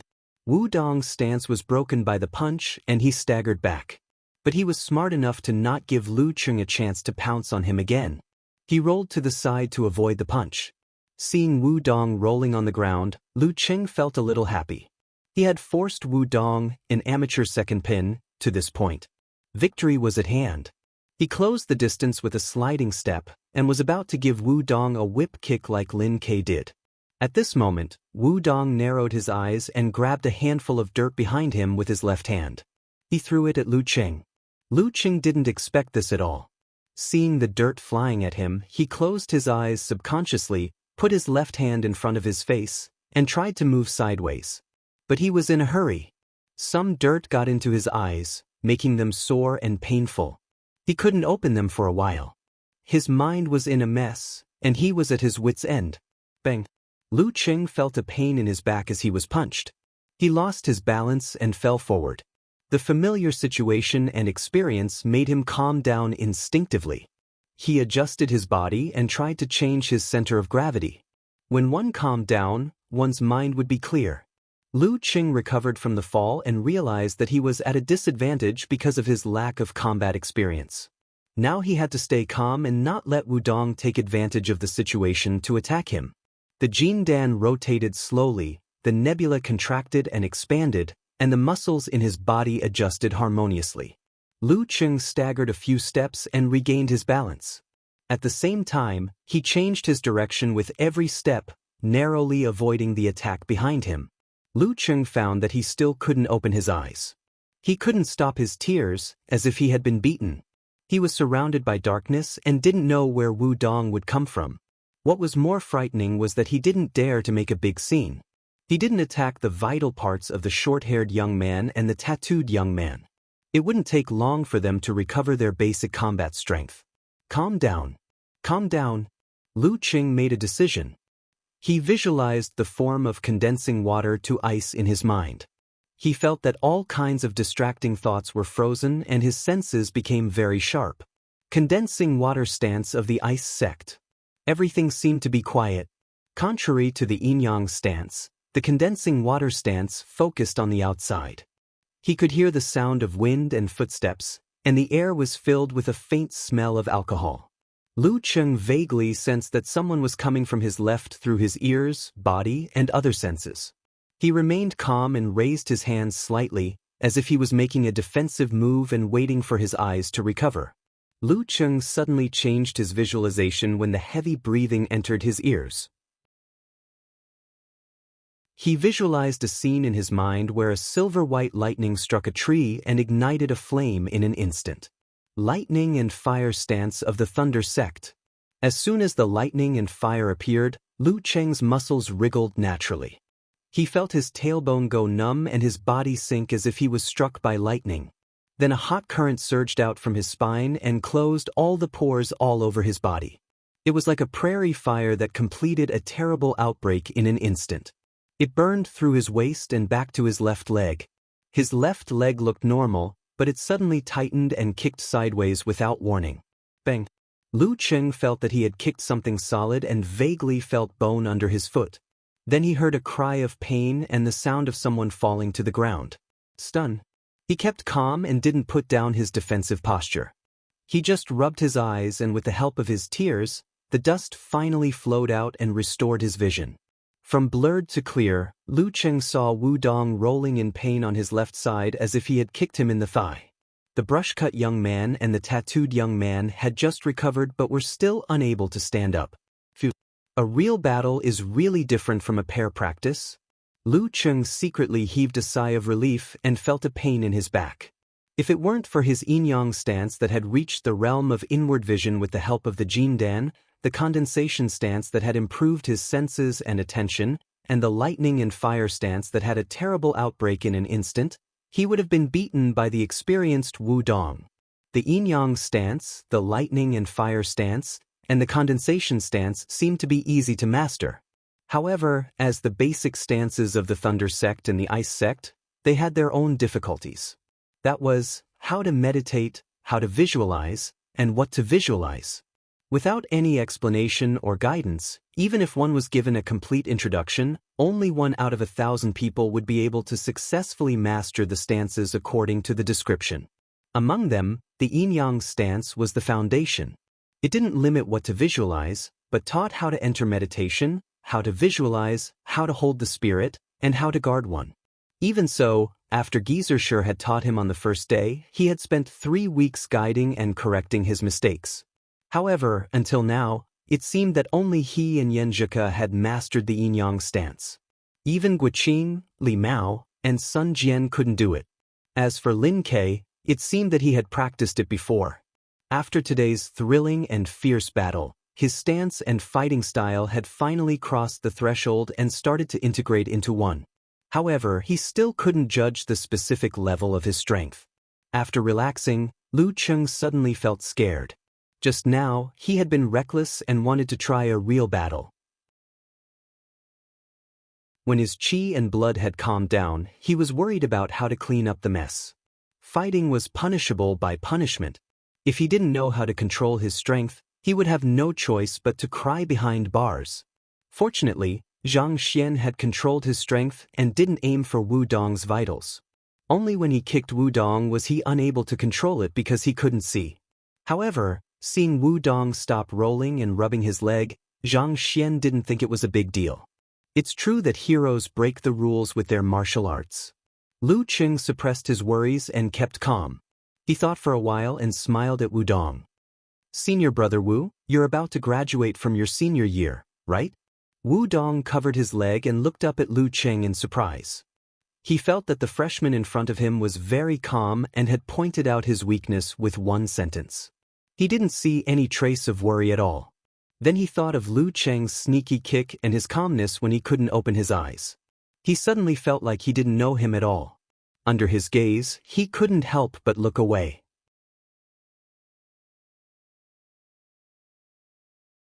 Chapter 21. Was this still the same inexperienced freshman? Was this the same guy who was so flustered during the sparring session 3 weeks ago? For the first time, Wu Dong doubted his own brain. Students who could enter Songqing University before the special recruitment of martial arts were all intelligent. However, the contradiction between what he knew and what he saw now made him feel like his cognitive world had been turned upside down. Could it be that he was dreaming? Seeing that Wu Dong was shocked by his words, Lu Qing exhaled quietly and pretended to be profound. The on-campus recruitment will begin in October. Senior brother Wu, you're still in the mood to deal with 2 hooligans. But I still have to thank you for your guidance just now. It helped me improve my martial arts. The on-campus recruitment was a job fair on campus. It was usually held in the first half of the senior year. When it came to the next semester, the number of job fairs would decrease sharply. Most of the time, one would have to rely on the internet to find a job. Lu Cheng's hidden meaning was that this matter would be treated as a martial arts competition. Neither of them would spread the news, and Wu Dong would have to focus on finding a job in the on-campus recruitment. Otherwise, if things got out of hand, Wu Dong would have to bear more responsibility if he fought back with 2 hooligans on campus. Wu Dong might even be praised by the school for fighting back after being bullied by the hooligans. At most, he would be punished. Wu Dong's face was gloomy. After a long time, he said, "Junior brother Lu, the new generation is replacing the old. I'm just giving you some guidance. Don't worry too much." As a martial artist, he often came into contact with similar things. His tone was inevitably similar to that of the ancient times. "I still have to thank you, senior brother Wu." Seeing that Wu Dong gave in, Lu Qing smiled and cupped his hands. He glanced at the tattooed young man and the buzz-cut young man and started to run again. As for the 2 gangsters, Lu Qing didn't think it was a big deal. Lu Qing didn't think it was a big problem at all. Songqing was the best university in the country. If gangsters dared to bring people to break into the school and bully students, they must be tired of living. If they wanted to block him outside the school, unless they didn't want to make a living, they would keep an eye on the school every day. Who would take a fight as revenge for the murder of their father? Once the hot blood was over, there would only be trouble when they met by chance. Seeing that Lu Cheng's footsteps were light and light as he started running again, sweeping past them like a gust of wind, the short-haired youth and the tattooed youth looked at each other, dumbfounded. F***CK, he can still F***King run. The young man with the brush cut looked as if he had seen a flying saucer. "This is a monster." The tattooed young man rubbed his eyes. Once again, a sense of fear rose in their hearts. It was the fear of an inhuman. Back in the dormitory, Lu Qing didn't want to line up in the bathroom, so he took a cold shower in the bathroom. Their dormitory's toilets had water pipes, shower heads, and washing machines, all of which were provided by Qin Mo, the rich second generation. However, he had only used them once and was rarely seen. As for the problem of the counselor's inspection, Lu Qing had only seen the counselor 4 times in class meetings since school started 2 months ago. He had never encountered one in the dormitory. Anyway, The new campus was a closed management system, so there wouldn't be any major problems. He could just leave it to the class committee. After changing his clothes and drying his hair, Lu Cheng walked out of the bathroom and bumped into Kai Zongming, who was watching a martial arts live broadcast in the living room. "Hey Ching, where did you go just now? Why are you only back now? Don't tell me you got it? Did you go to the woods?" Kai Zongming winked at him with a gossipy expression. Lu Cheng thought for a while and asked back, "What do you think?" "I think the revolution hasn't succeeded yet. Comrades still need to work hard. Your goddess isn't easy to woo. Otherwise, you wouldn't have had a chance. But as long as you work hard, even an iron rod can be ground into a needle. If you keep up your performance today, there's still hope.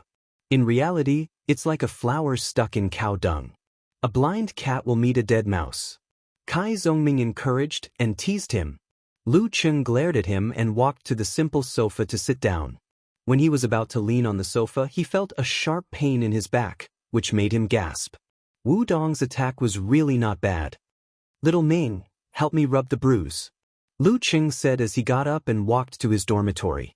He had to ask for help for the bruise on his back. Kai Zongming was confused. "You didn't force yourself on her and get beaten up by your goddess, did you? What the hell are you thinking about?" Lu Cheng said grumpily. In the dormitory, Zhao Chang and Zhuang Xiaojun were on the same boat today. They had a good chat and were trying to calm down while doing homework. Zhang Jingye got Pan Shui's QQ and chatted with her while watching a movie. He also asked about the interesting things in their dormitory. Qiu Zhigao stood by the window and looked at the street lights outside, deep in thought. Lu Cheng held back his laughter and took the bottle of ointment from Yenjika. He returned to the living room and handed it to Kai Zongming. He sat down and took off his t-shirt, revealing the bruise on his back. "What the hell? What did you do?" Kai Zongming was confused and surprised. "Didn't I send Yenjika back to her dormitory? Thinking about the progress today, I was so excited and happy that I couldn't calm down at all.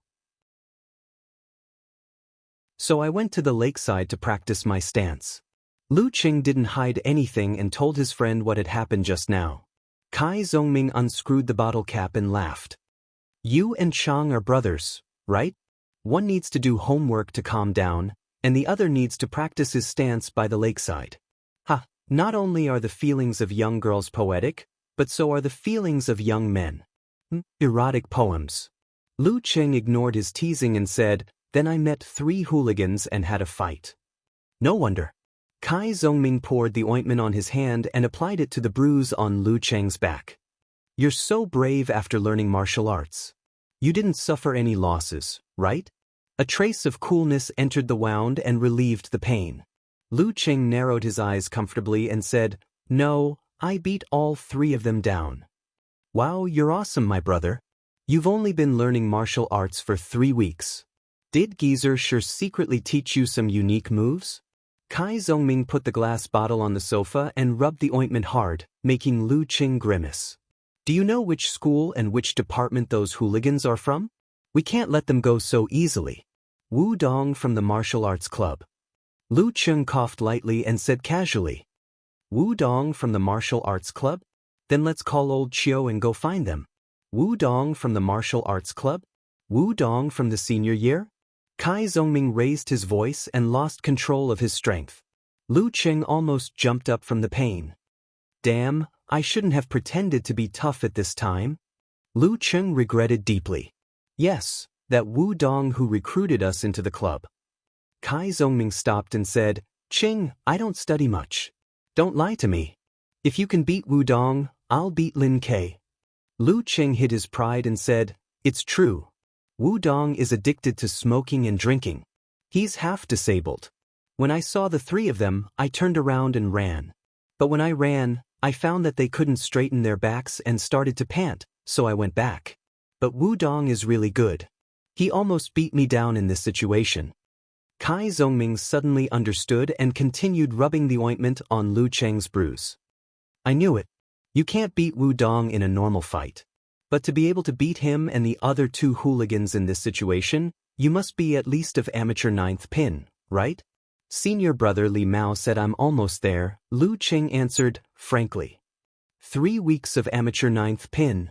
Kai Zhongming was silent for a while and then pretended to exaggerate. Coach, I want to join the special training too. Lu Qing smiled and said, you'd better continue to be a talker, a career with a bright future. Kai Zhongming sighed while rubbing Lu Qing's bruise. Actually, I'm really surprised to see you make such great progress. I'm also a little touched to see you working so hard for the martial arts competition dream. The last time I was so serious was when I was chasing after my current girlfriend. You want to come? Lu Qing looked at the TV in front of him. It was a professional martial arts competition between Shizhou sect and Guanwei League. Both of them belonged to the highest level and were good at physical martial arts. One side of their bodies was shining with a metallic luster, while the other side had a strong recovery ability. Their injuries were healed in the blink of an eye. Kai Zhongming laughed dryly. I'm just saying, but I'm still reluctant to sleep in and play games. Then how did you practice martial arts in the past? Lu Qing couldn't imagine how Kai Zhongming had persevered in the past. Kai Zhongming rubbed away the effect of the medicine and patted Lu Qing's back. He praised, you're strong and elastic now. At that time, the son of the richest man in our small rundown city was kidnapped. After extorting a sum of money, he was killed. Everyone was in a panic. My family's financial situation was not bad. My parents were very worried and sent me to the martial arts center to practice martial arts. During those years, the martial arts center in our city earned a lot of money. You need someone to supervise you before you can practice martial arts. By the way, did you catch the kidnappers? Lu Qing asked curiously. Of course they did. The martial arts administration of the police department sent people down and blocked them on the mountain. They shot them to death. It was said that their bodies were broken. Kai Zhongming talked about the past in his hometown. While chatting, Lu Qing logged into QQ and sent a smiley face to Yenjika. I had a lot of fun today. Thousands of words, tens of thousands of words, excitement and happiness were all condensed into this one sentence. When the martial arts competition ended and Shizhou sect won by a narrow margin, Lu Qing returned to the small dormitory. Yenjika replied with the same smiley face. Me too. These three short words made Lu Qing feel a little warm. Yenjika continued to send messages. I was watching the Shizhou sect's competition just now. The Lion King is still as powerful as when we were young. The Lion King, Shang Yud, was the top expert of the Shizhou sect. He was nearly 50 years old and was a great master in Lu Qing's childhood memory. He had won 6 titles, including the King, the Lion King. What a coincidence! I was watching it too, but I only saw half of it. I had a practice match with someone by the lake. Lu Qing couldn't wait to share the actual combat experience with Yenjika. Because of her own regrets, she was a fanatical martial arts competition enthusiast. She should be interested in this kind of thing, right?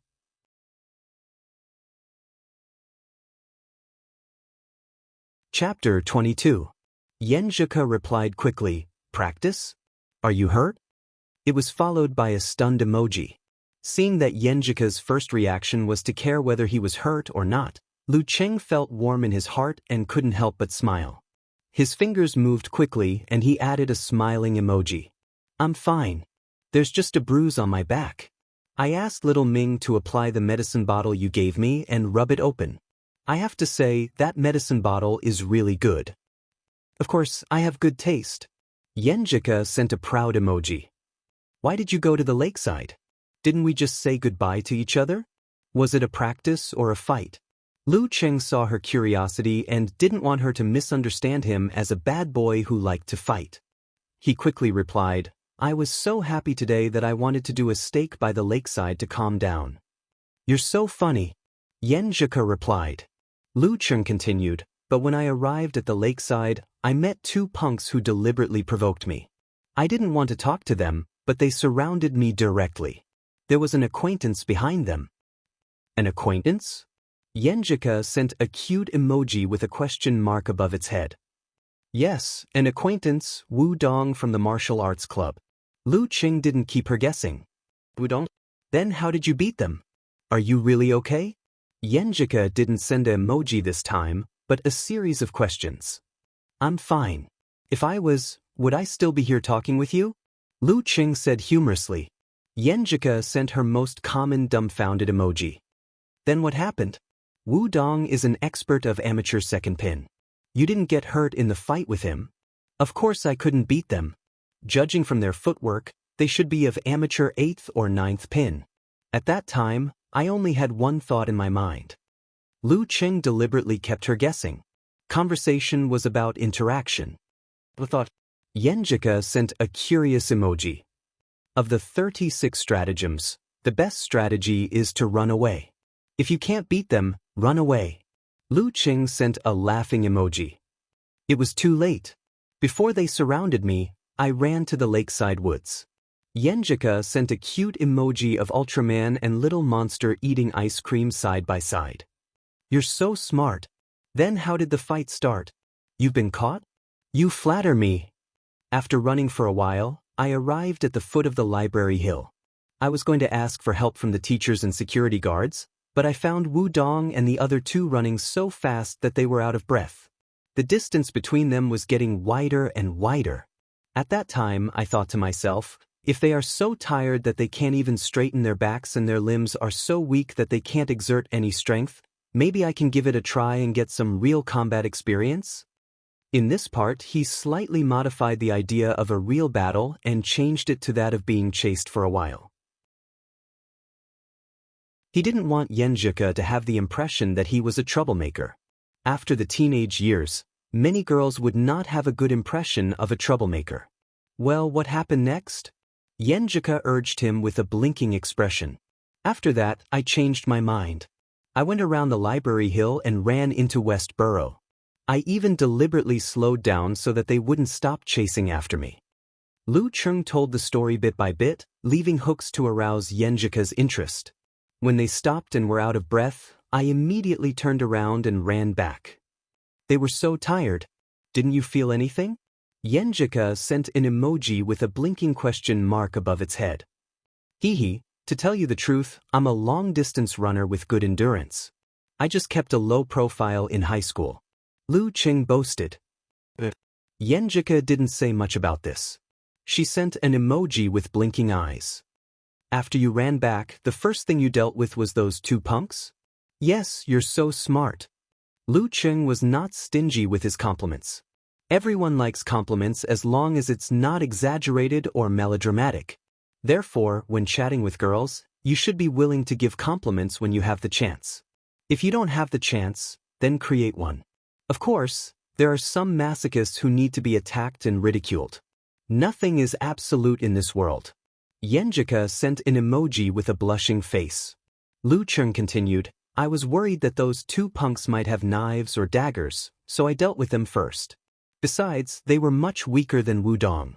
In gaming terms, I was clearing the field so that I wouldn't be involved in a chaotic battle. I don't have much experience, so I would be at a disadvantage.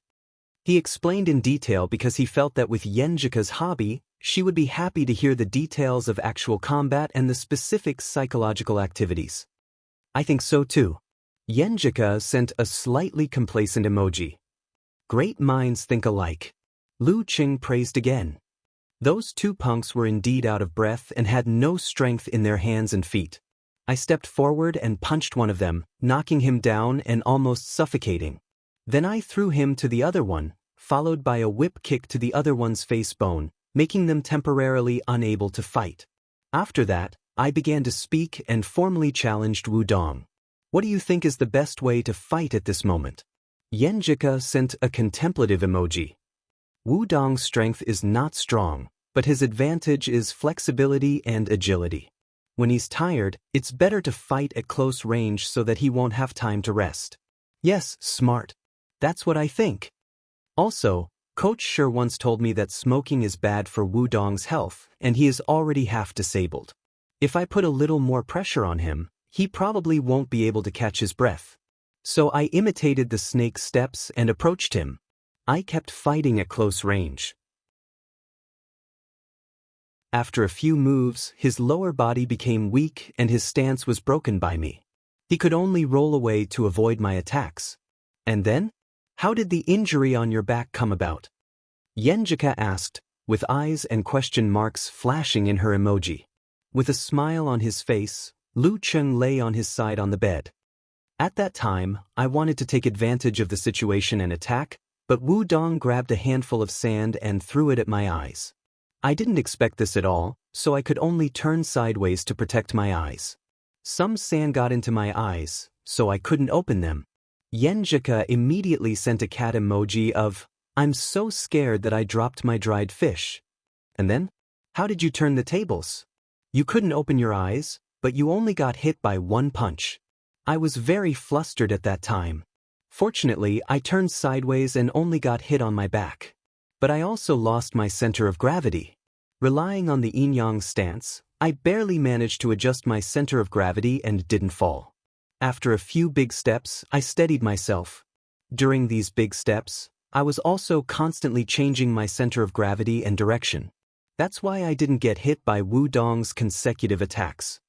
Lu Qing enjoyed his feelings at that time. After I steadied myself, I was surrounded by darkness. I couldn't see anyone and I was inexplicably scared and panicked. Fortunately, Coach Shi found that I was talented in stance training and secretly taught me the condensation stance of the ice sect and the lightning and fire stance of the thunder sect. The condensation stance calms the mind and sharpens the senses. It's really suitable for this kind of blind battle. Yenjika sent a relieved emoji. She had a solid understanding of all aspects of martial arts. Lu Qing sent a proud smile emoji.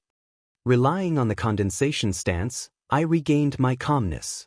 I heard Wu Dong's deliberate footsteps and smelled the smell of alcohol on his body. But I pretended not to notice it and deliberately defended in a daze. When I was sure that he was beside me from all aspects such as heavy breathing, I suddenly changed to the lightning and fire stance and attacked him first. I kicked him so hard that he was rolling on the ground and couldn't get up for a short time. Wonderful! I think it's even more wonderful than tonight's match. Yenjika sent a naughty dog emoji. Cheng, maybe you can really be my idol in the future. Lu Cheng held back his pride and happiness. Don't praise me like that.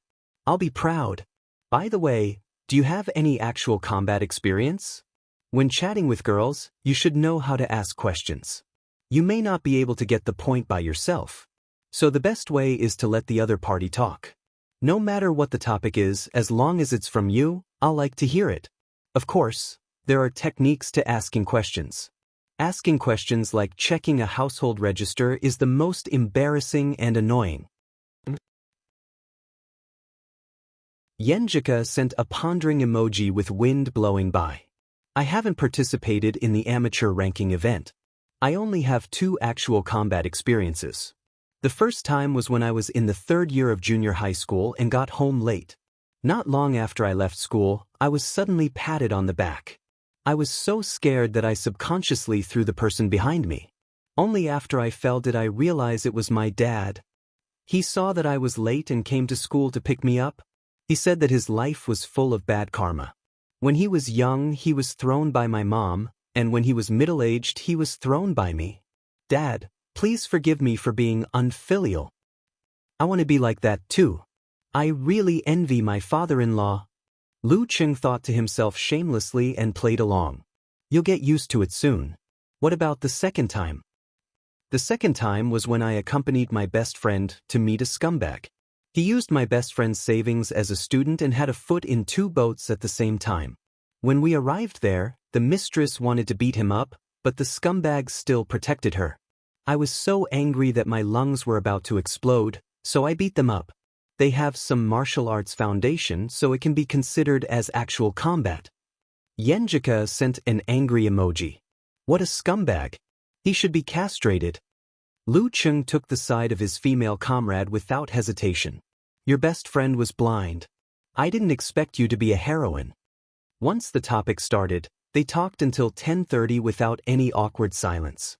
Lu Cheng said goodnight with great perseverance and fell asleep happily. The next day, by the lake, Lu Cheng couldn't hold back his pride and impulse to show off. He said to Geezer Shi, Master, I beat Wu Dong last night.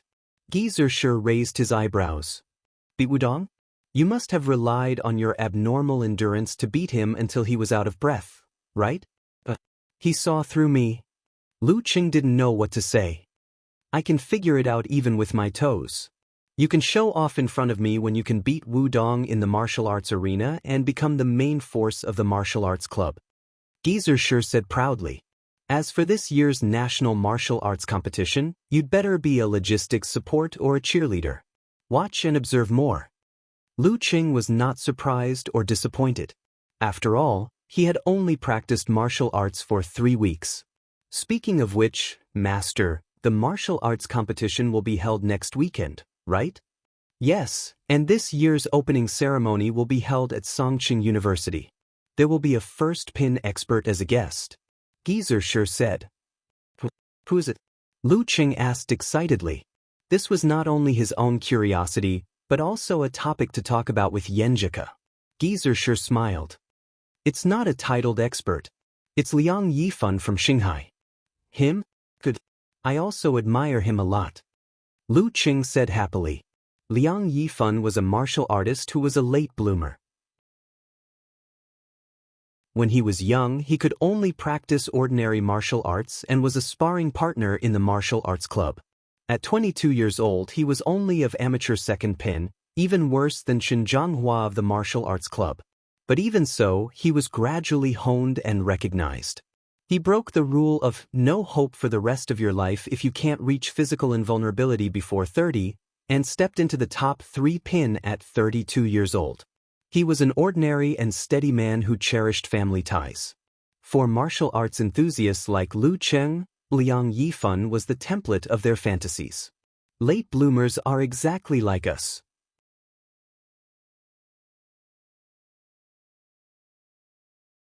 Chapter 23. Worship. Geezer sure smacked his lips as if he disdained Lu Qing's idea.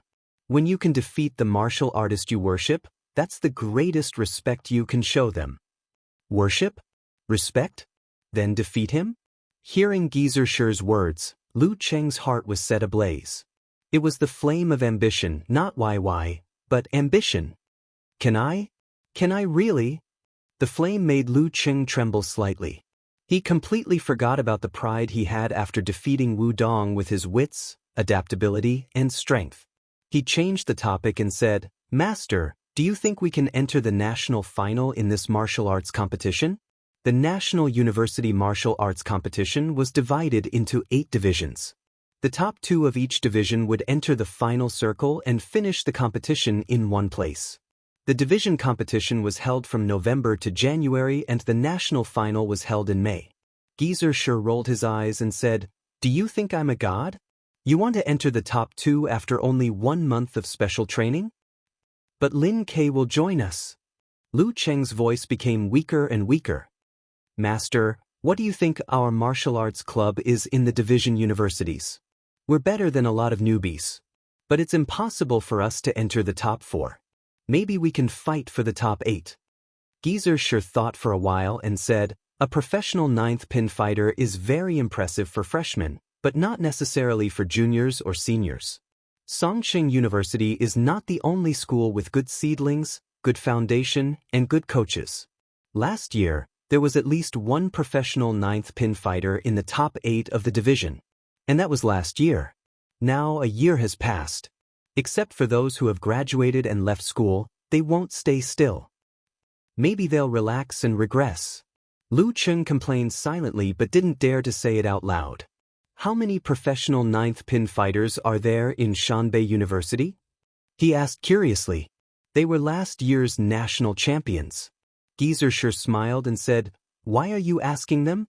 You haven't learned how to walk yet and you want to run? Last year, Peng Liun was of professional 8th pin.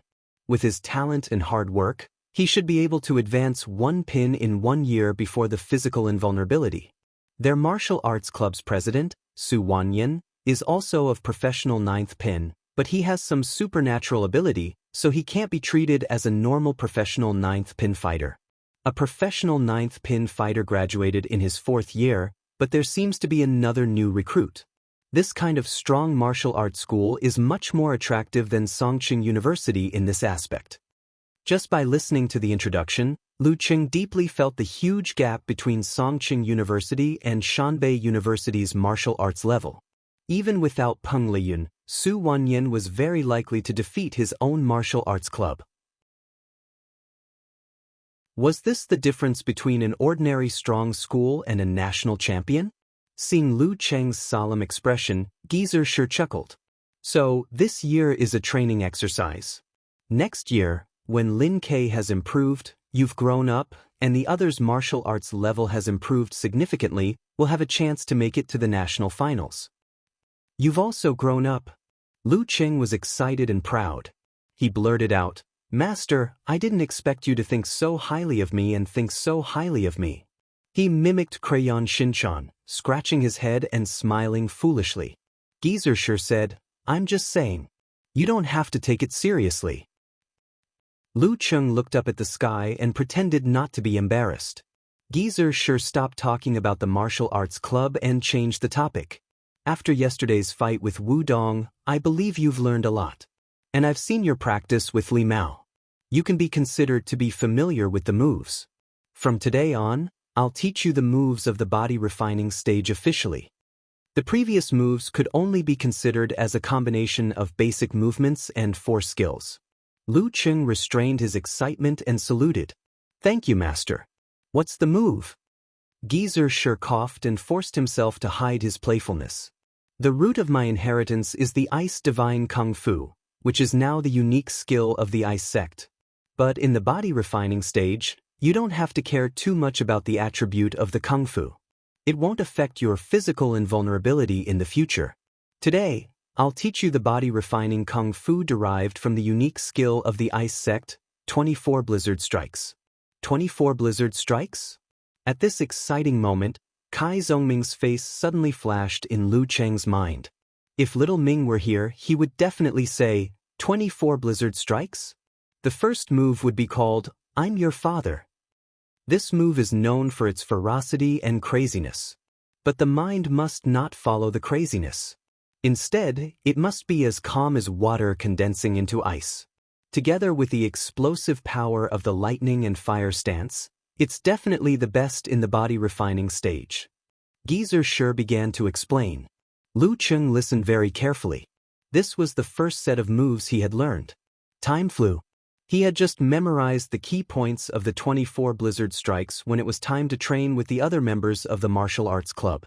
Geezer sure stood in front of the members of the special training and looked at the remaining 12 members. He said in a low voice, "Wu Dong was injured in an accident and can't come to the special training for a while. Next week is the regional competition of the National Martial Arts Club. I'll announce the main force and the substitutes." Li Mao and the others, who had the potential to compete for the main force and the substitute, held their breaths and the atmosphere became tense. Yenjika nodded slightly at Wu Dong's unexpected injury and couldn't participate in the special training. Then she smiled at Lu Cheng. "The main force is Lin Ke, Qin Zhanghua, and Sun Jian." Geezer sure gave the answer that everyone agreed with. Even if Wu Dong was not injured, he was no match for Sun Jian. Chen Zhanghua's hands had recovered after half a month of recuperation. After announcing the main force, Geezer sure glanced at Chen Zhanghua. "You're a senior and will graduate in July next year. You may not have a chance to meet us in the future. You don't need to do your best in this regional competition. But you've been in the martial arts club for more than 3 years and been the club president for almost 2 years. Don't you have any feelings for this club? 4 years have passed. Don't you want to leave something here?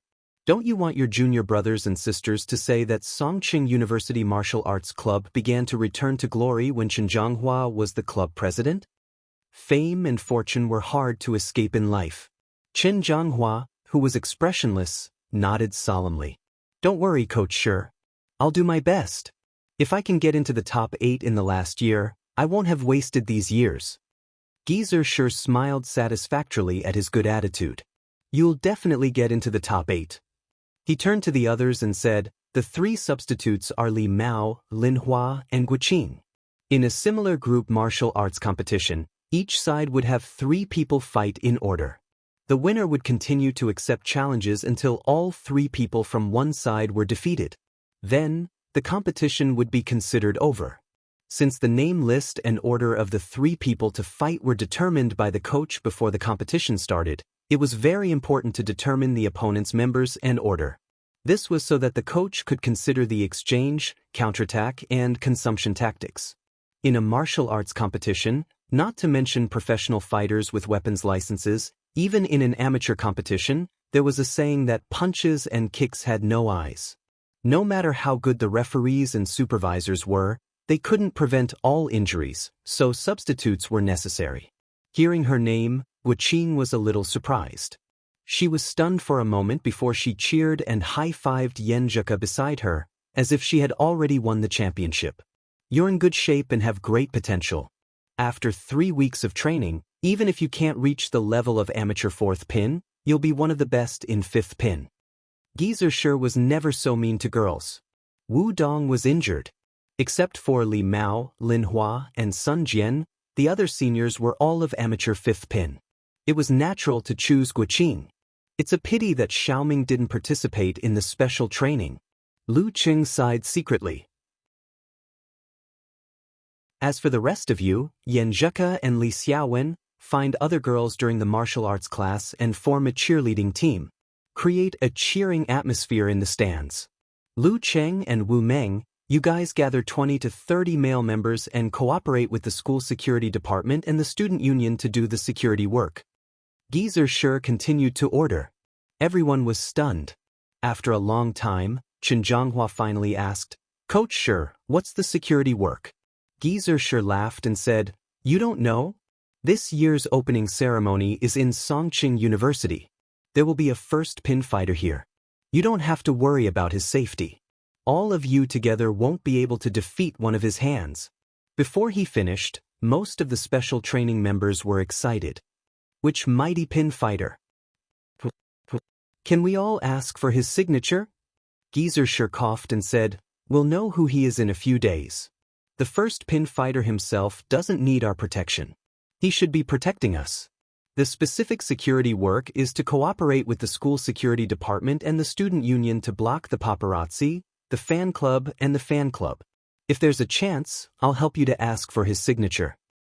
Long live Coach Shur. The special training members shouted in unison, as if their tiredness had disappeared. After shouting, they looked at each other and inexplicably felt that they were a team. Even Chen Zhonghua's eyes softened when he looked at Lin Quebec. Gizershur smiled and stretched out his hand to signal them to calm down. The district competition is around the corner. We still have a lot of things to do. First, we need to collect information. Divide it among yourselves and find out all the information and videos of last year's district competition and national competition. When the draw is over and the opponent is confirmed, the main force and substitutes will immediately watch the corresponding video to understand the enemy. As soon as he finished, Lin K raised his hand and said, "Coach Shur, I have all the information." "Good, very good. Remember to pass it to me." Gizershur nodded with satisfaction. This was the first time Lu Qing heard Lin K speak so much since he joined the martial arts club. He couldn't help but want to complain. According to talker Kai Xiaoming, when Songqing University Martial Arts Club participated in the competition in the future, everyone would sympathize with them because the commentator would say that the main force of Songqing University Martial Arts Club, Lin K, was born deaf and mute, but strong in will. Second, in a week, I'll teach you the first 12 moves of the 24 blizzard strikes of the ice sect. Gizershur stretched his muscles. Hee, I can learn 24 moves while you can only learn half. This is the difference in treatment. Lu Qing felt a little proud and took the opportunity to review and master the first part. At noon, the sparring session was over. Lu Qing came to Yenjika and Guqing again, as usual for the past few weeks. I wonder which 1st pin expert will come this time. Yenjika took the initiative to ask, full of curiosity. Lu Qing chuckled and said, "I know." "Who's it?" Yenjika's dark eyes were shining brightly, making people unconsciously indulge in them. "Liang Yifan from Shanghai." Lu Qing didn't keep her in suspense. "Liang Yifan?" Yenjika's slightly thin face was filled with joy. "He's also my idol." Guqing beside them was also very excited. "You have so many idols." Lu Qing teased. Yenjika puffed up her cheeks and said playfully, "If it was the Dragon King, Ching, I wanted to break into your security, would you go easy on me?" "I've been a traitor for a long time," Lu Ching answered without hesitation. Both of them burst into laughter. After a while, Yenjika sighed and said, "I hope Coach Sure can succeed and let us get the autograph." "Autograph?" Lu Ching repeated silently.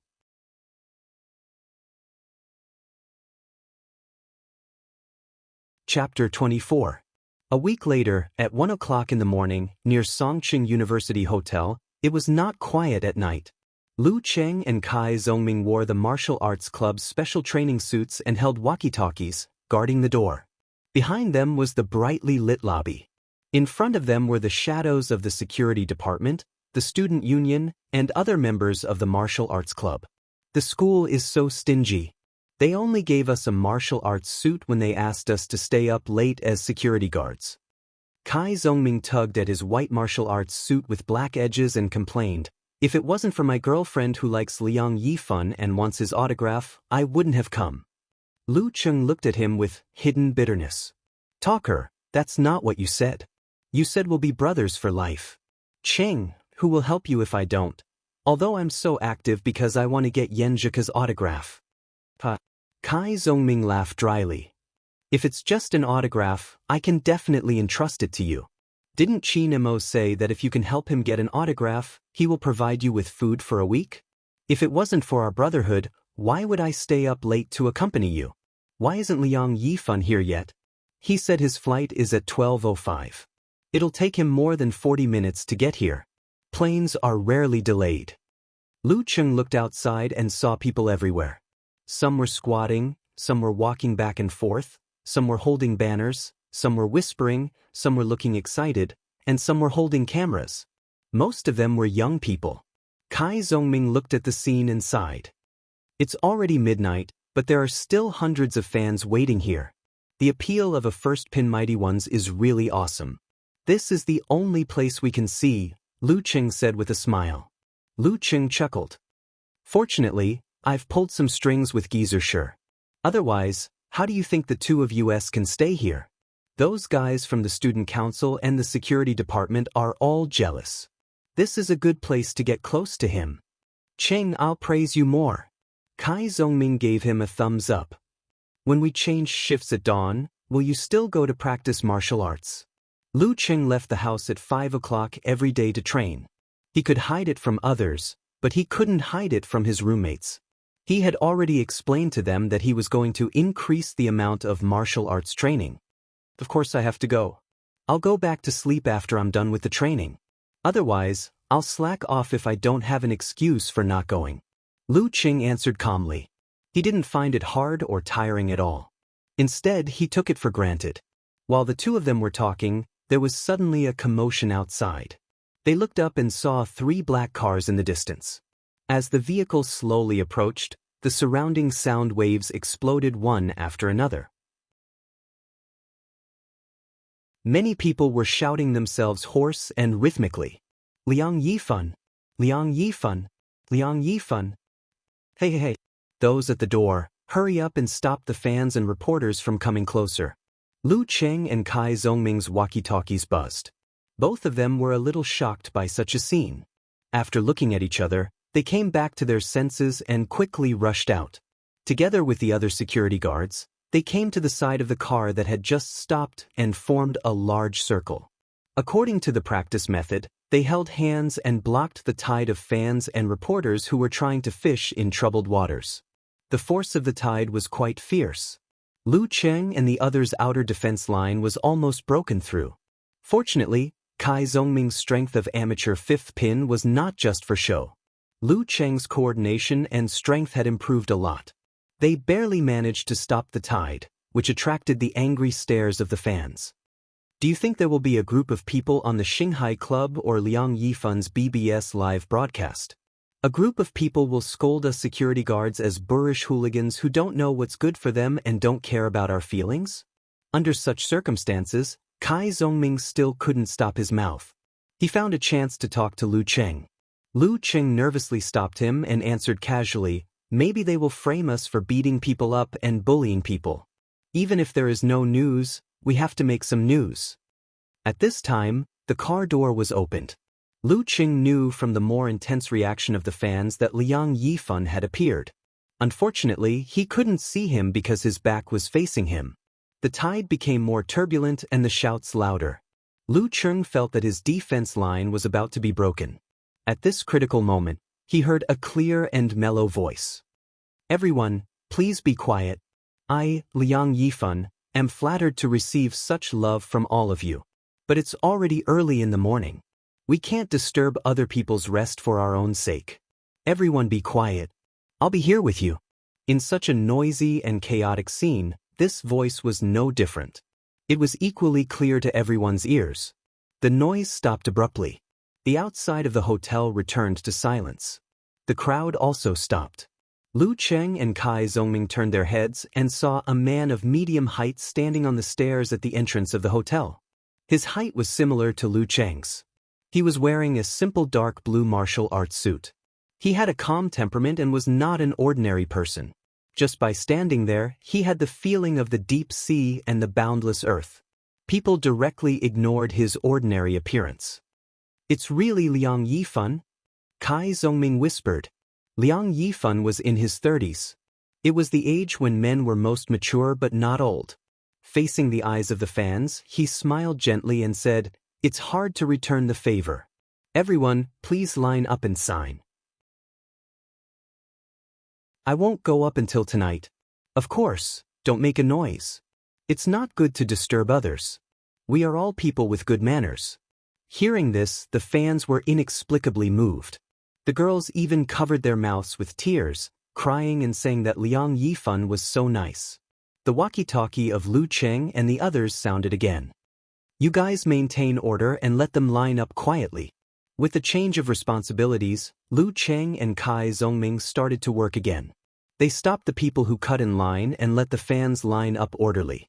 One by one, they went up to sign. The reporters next to them were flashing their cameras, recording the scene. The night was quiet. Kai Zongming looked at Liang Yifan, who was earnestly signing autographs under the lights. He then looked at the fans and reporters who were seriously waiting in line. Suddenly, he turned to Lu Cheng and said in a low voice, "Cheng, what?" Lu Cheng asked blankly. Kai Zongming took a deep breath and said in an unprecedentedly serious tone, "I want to join the special training." Lu Cheng looked at him deeply and pursed his lips. He seemed to feel the same way. He didn't say much while maintaining order. Minutes and seconds passed. At 3 o'clock in the morning, there were only a few people left in the line to sign autographs. The crowd around them was reluctant to leave. Seeing that the line was getting shorter and shorter and was about to end, Lu Cheng exhaled and suddenly stepped out of the line. Taking advantage of the geographical advantage, he was at the end of the line in a few steps. There were only 3 fans in front of him. "Hey, who are you? What are you doing? Go back." An angry voice came from the walkie-talkie. Lu Cheng reached out his hand and turned off the walkie-talkie directly. At this moment, he felt that he was very manly. "Can you give me a punishment for this kind of thing? I'll accept it even if you give me a punishment." Kai Zongming's mouth was half open and he was stunned for a while. Then he suddenly jumped out and lined up behind Lu Cheng. He also turned off the walkie-talkie. "Cheng, I worship you today," he said in a low voice. Lu Cheng was already in front of Liang Yifan. He took out a small, cute notebook that he had prepared in advance and said a little nervously, "Mr. Liang, my friends and I worship you very much. We hope you can sign an autograph."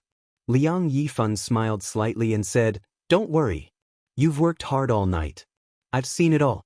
Just take turns to sign autographs." His voice wasn't loud, but it spread all around. The students who acted as security personnel cheered in a low voice. Seeing Liang Yifan turn the pages of the notebook and sign 3 autographs, Lu Cheng was happy and moved. Thank you. Half an hour later, at the entrance of the hotel. Fortunately, nothing happened this time. If you did something wrong, I'd like to see how you explain it to me. At that time, I can even expel you. The deputy director of the security department roared in front of Lu Cheng and Kai Zongming, carrying out the fiercest reprimand. After a while, he said reluctantly, I'll talk to your dean. Whether you'll be punished or not depends on your attitude when the time comes. Teacher, you're right. It's all our fault. We were too young and impulsive. Kai Zhongming was always flexible. Lu Qing also followed suit. After all, he had already gotten the autograph. When the matter was dealt with in their own school, there was a lot of room for negotiation. It was a good tradition of every group to protect their own. After sending the deputy director away, Lu Qing exhaled and said, "You're really good. No wonder you used to be a master of professional seventh pin. After working in the office for so many years, you almost made me lose my concealment of spirit and qi." "You were still stance just now?" Kai Zhongming glanced sideways at Lu Qing. "Yeah. Otherwise, it would be so boring." Lu Qing said matter-of-factly. At this time, it was close to 5 o'clock. The crowd had dispersed. The hotel was unusually quiet. The autumn wind rustled their clothes. Kai Zhongming and Lu Qing subconsciously fell into silence. Looking at the lights in the hotel lobby and feeling the autumn chill outside, Lu Qing suddenly said, "Talker, do you really want to join the special training of the martial arts club? Aren't you afraid that you won't have time to accompany your girlfriend? Aren't you afraid that you won't have time to sleep in and play games?" Kai Zhongming exhaled a breath of hot air and said, "My girlfriend has always been a straight-A student. I'll encourage her to choose a second major. Also, I'll save the time to video chat with her. Hee, I plan to fly to the capital during Christmas and New Year's Day and date for a few days. Now I need to save money." He came from a well-off family. His monthly allowance was more than twice that of Lu Qing's, a total of 3,000 yuan. However, he was also a spendthrift. He never had any leftovers. As for the problem of school attendance, with the help of his roommates, he would only miss 3 or 4 classes at most after holidays and weekends. Without waiting for Lu Qing to speak, he continued, "I've thought it through. After graduating from college, we will enter society. We won't have the free time, energy, impulse, and passion like now. I've always liked martial arts.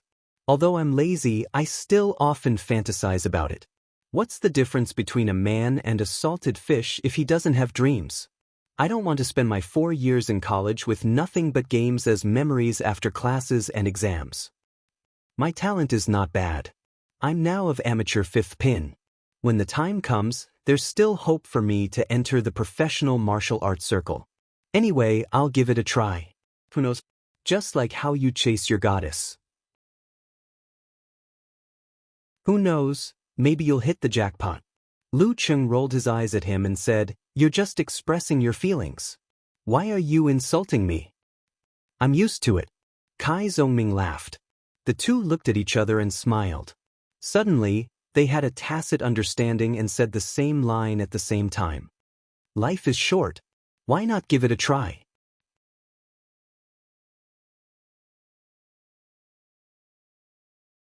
Chapter 25. The next night, Songqing University Martial Arts Gym was brightly lit and crowded. The New Year's National University Martial Arts Competition was about to begin. Lu Qing waited for Yenjika outside the women's locker room. He handed the cute notebook to her with a smile. "Liang Yifun's signature. I tore it off myself as a souvenir." Yenjika opened her eyes wide in surprise and joy. She turned to the 2 pages of the signature and confirmed the authenticity. You really got it? Really thank you so much." Lu Qing calmed down and smiled gently. "Why are you thanking me? Didn't you give me a bottle of medicine before?" Returning the favor was an excuse to avoid awkwardness between both sides. "You're right." Yenjika nodded slightly and said thoughtfully, "I wanted to treat you to a meal. Since you said so, thank you." Treat me to a meal? Is this a private date? I missed it so perfectly." Lu Qing opened his mouth slightly and almost showed a sluggish expression. He regretted it so much that he almost slapped himself. "Who told you to talk too much? Who told you to explain first? Actually, I don't mind if you treat me to a meal," he forced himself to say. Yenjika curved her eyes and smiled slyly. "Don't you have the ointment? Why treat me to a meal?" Before Lu Qing answered, she smiled brightly with her bright dimples. "Since you missed the chance, you can only wait for the next time." Next time I'll pick an expensive one. Lu Qing joked to ease his regret. Expensive one? Then I won't treat you, Yenjika dragged her tone. I'm wrong. If Yenjika treats me to a meal, I'll wolf down the food at the roadside stall. Lu Qing put his hands together and replied jokingly. Yenjika tilted her head slightly and said with a smile, wolf down the food? You can eat so much? Then I won't treat you. Look at my sincere eyes. Lu Qing felt that he needed an expression package urgently. By the way, why do you have such a girly notebook? Yenjika smiled and changed the topic. I bought it specially. A rough man like me never uses a notebook. Lu Qing made a self-deprecating remark. Oh. Yenjika smiled and was about to say something else when Guqing waved at her from not far away. Qing, I have to go now. I still have something to do. Yenjika pointed at Guqing. As cheerleaders, they had to try to stir up the mood of the audience tonight and create a warm atmosphere. That was to take the lead in clapping and shouting. After all, it was a live broadcast. It was best not to have an awkward silence. Lu Qing waved and watched her leave. Kai Zhongming, who had been waiting nearby, leaned over and said seriously, Qing, do you know how I felt when I heard your conversation? What? Lu Qing was prepared to be insulted. Hold it in, can't laugh, can't hold it in, huh? Kai Zhongming laughed loudly. You talk too much. Who asked you to find excuses? That's why you didn't consult me first. You don't have a chance to go on a date, right? Do you regret it now? You must be grieving, right? Lu Qing glanced at him. Little Ming, come here. What? Kai Zhongming replied warily. Let me strangle you. Lu Qing said fiercely, we should go and maintain order. Today's venue also needed to maintain order. The two wore Songqing University martial arts suits and were arranged near the guest area. Dozens of universities participating in the district competition had sent instructors or vice principals. The top two martial arts clubs from last year's district competition, Shanbei University Martial Arts Club and Sanjiang College Martial Arts Club, were invited to participate in the national finals. All the main and substitute members were invited to participate. Shanbei University Martial Arts Club, as last year's overall champion, would go on stage to draw lots for the other schools later. Yenjika walked to Guqing. She didn't mention the notebook and Liang Yifun's signature. Instead, she talked about how to stir up the atmosphere of the stands tonight. During the conversation, when they talked about Liang Yifun's participation in the draw, Guqing seemed to think of something and said, Cuckoo, I heard that Qing was really awesome last night. What happened to him? Yenjika asked curiously. He came out of the security team and asked for Liang Yifun's signature in front of the deputy director of the security department. The deputy director yelled at him through the walkie-talkie and asked him to go back. He turned off the walkie-talkie directly. He was so awesome that he wasn't afraid of being punished. Guqing gossiped. Fortunately, Liang Yifun didn't mind. After that, the deputy director only scolded him. Hearing Guqing's story, Yenjika bit her lower lip with her pearly white teeth. Her eyes became gentle and the corners of her mouth lifted slightly. Her right hand gently stroked the cover of the notebook. A young man in a tuxedo with a black bow tie stood in the aisle of the guest area. He looked at the male locker room of Songqing University Martial Arts Club and chuckled to his companions beside him. Lin Ke joined Songqing University this year. We can't underestimate him. If we have time, we should watch their matches. President Lin Ke is nothing. Why should we pay attention to him? A tall young man with a somewhat childish face said with a flattering smile, In ancient times, you could be an immortal. Not at all. That's because the ancient people were too inexperienced. The man in the tuxedo smiled complacently. His feet left the ground and floated up 10 centimeters. He floated up and floated to the back row of the guest area along the aisle. The guest area was higher than the one before. The man in the tuxedo had just floated past a few rows when he suddenly heard a familiar voice. Chu Hui, you're still so showy. The man in the tuxedo turned his head and saw a young man in a white martial arts suit standing at the edge of the row, looking at him with his arms crossed.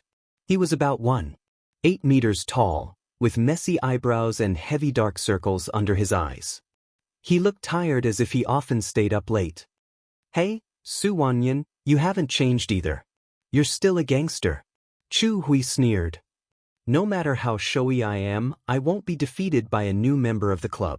Su Wanyan, the president of Shanbei University Martial Arts Club, smiled slightly. "You don't have to provoke me. I'm sincerely convinced by junior brother Peng. I won't nag you anymore. Watch your step. Don't fall." Watching him take his seat, Chu Hui floated to the back row and asked in confusion, "Did he eat something wrong? Did Su Wanyan eat the wrong medicine? Why is he so easy to talk to? He must have taken the wrong medicine. Otherwise, why would he curse you to fall and ask you to watch your step? You're floating in the air. Why would you care about that?" The tall young man with a childish face laughed. "Yeah, among all the people here, you're the least likely one to fall." The other members of the martial arts club of Sanjiang College echoed. Chu Hui also found it funny. He couldn't help but look back at Su Wanyan. What does he mean by that? Bang! As soon as Chu Hui finished speaking and turned around, he bumped head-on into a pillar that supported the dome. His nose was sore from the collision, and tears flowed down his cheeks. He forgot to maintain his superpower and fell backward. His companions hurriedly caught him. "What the F***ck is this building? A pillar in the middle of the road." The childish young man scolded and blamed the pillar. At this time, they were approaching the last row. Chu Hui floated up again. His tuxedo was not messy at all. He looked at Su Wanyan seriously. "I really fell. How could they not notice such a huge pillar standing right in front of them?" In the row of Shanbei University, Su Wanyan saw Chu Hui fall down. He smiled and said to the other members, "Did you see that? Senior brother Su, is this your supernatural ability?" The members of the martial arts club asked at once. A handsome young man with freckles pursed his lips thoughtfully. Su Wanyan said proudly, "Yes, I didn't realize it before. I thought I was simply a jinx. Fortunately, junior brother Peng noticed this and found someone to help me discover the supernatural ability of this jinx." While speaking, he patted the shoulder of the young man next to him. The young man turned around with a blank face. Everyone was talking excitedly, but he still looked like he was daydreaming. "Nothing, junior brother Peng. You can continue to think about your physics problems and life problems." Su Wanyan laughed and patted Peng Liyun's shoulder again. Peng Liyun had light fluff above his mouth. His skin was as smooth as a girl's. He didn't look outstanding, but he looked very clean. Hearing this, he didn't ask any more. Instead, he turned around and continued to think about life. "Senior brother Su, to what extent can your supernatural ability reach?" the young man with freckles asked.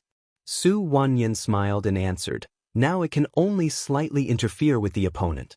If it goes beyond that, the opponent will have a terrible headache and no effect." He wanted to show off, so he pointed at the two people below and said, "I'll show you again." Lu Cheng and Kai Zhongming followed the instructions from the walkie-talkie to the designated maintenance spot. After climbing a few steps, they heard a voice, "Hey, you there." Lu Cheng turned around and saw a group of young men and women in Shanbei University martial arts suits. He was puzzled. "Why do you call me? Is Peng Liyun here?" Su Wanyan smiled and said, "It's a little slippery in front. Someone fell down just now. You have to watch your step. Don't fall down too." "Oh, thank you," Lu Cheng said gratefully. Suddenly, the Jindan in his lower abdomen jumped. The nebula suddenly expanded and contracted rapidly. Lu Cheng was stunned. His Jindan had returned to its original state and nothing happened. What happened? He frowned and walked up with Kai Zhongming in confusion. 1 step, 2 steps, 3 steps. They stood near the last row, overlooking the whole stadium. Why didn't it work? The members of the Shanbei University Martial Arts Club, who were waiting for a good show, were stunned. He was safe and sound. Su Wanyan was also surprised. He stood up and walked into the aisle. He looked carefully, but Lu Cheng was still alive and kicking. He was still smiling. "What's wrong?" Su Wanyan turned around in confusion. Just then he slipped.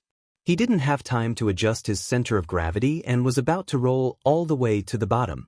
A hand reached over and held him firmly, preventing him from falling. There will be a corresponding backlash if the spirit of speech fails. Peng Liyun, who had been in a trance, suddenly woke up and said with deep eyes, Junior brother Peng, what happened just now? Su Wanyan stood up and asked in surprise. Why did I fail? Peng Liyun shook his head, indicating that he didn't know either. Then he looked back and whispered to himself, I smell the starry sky. His eyes were empty again.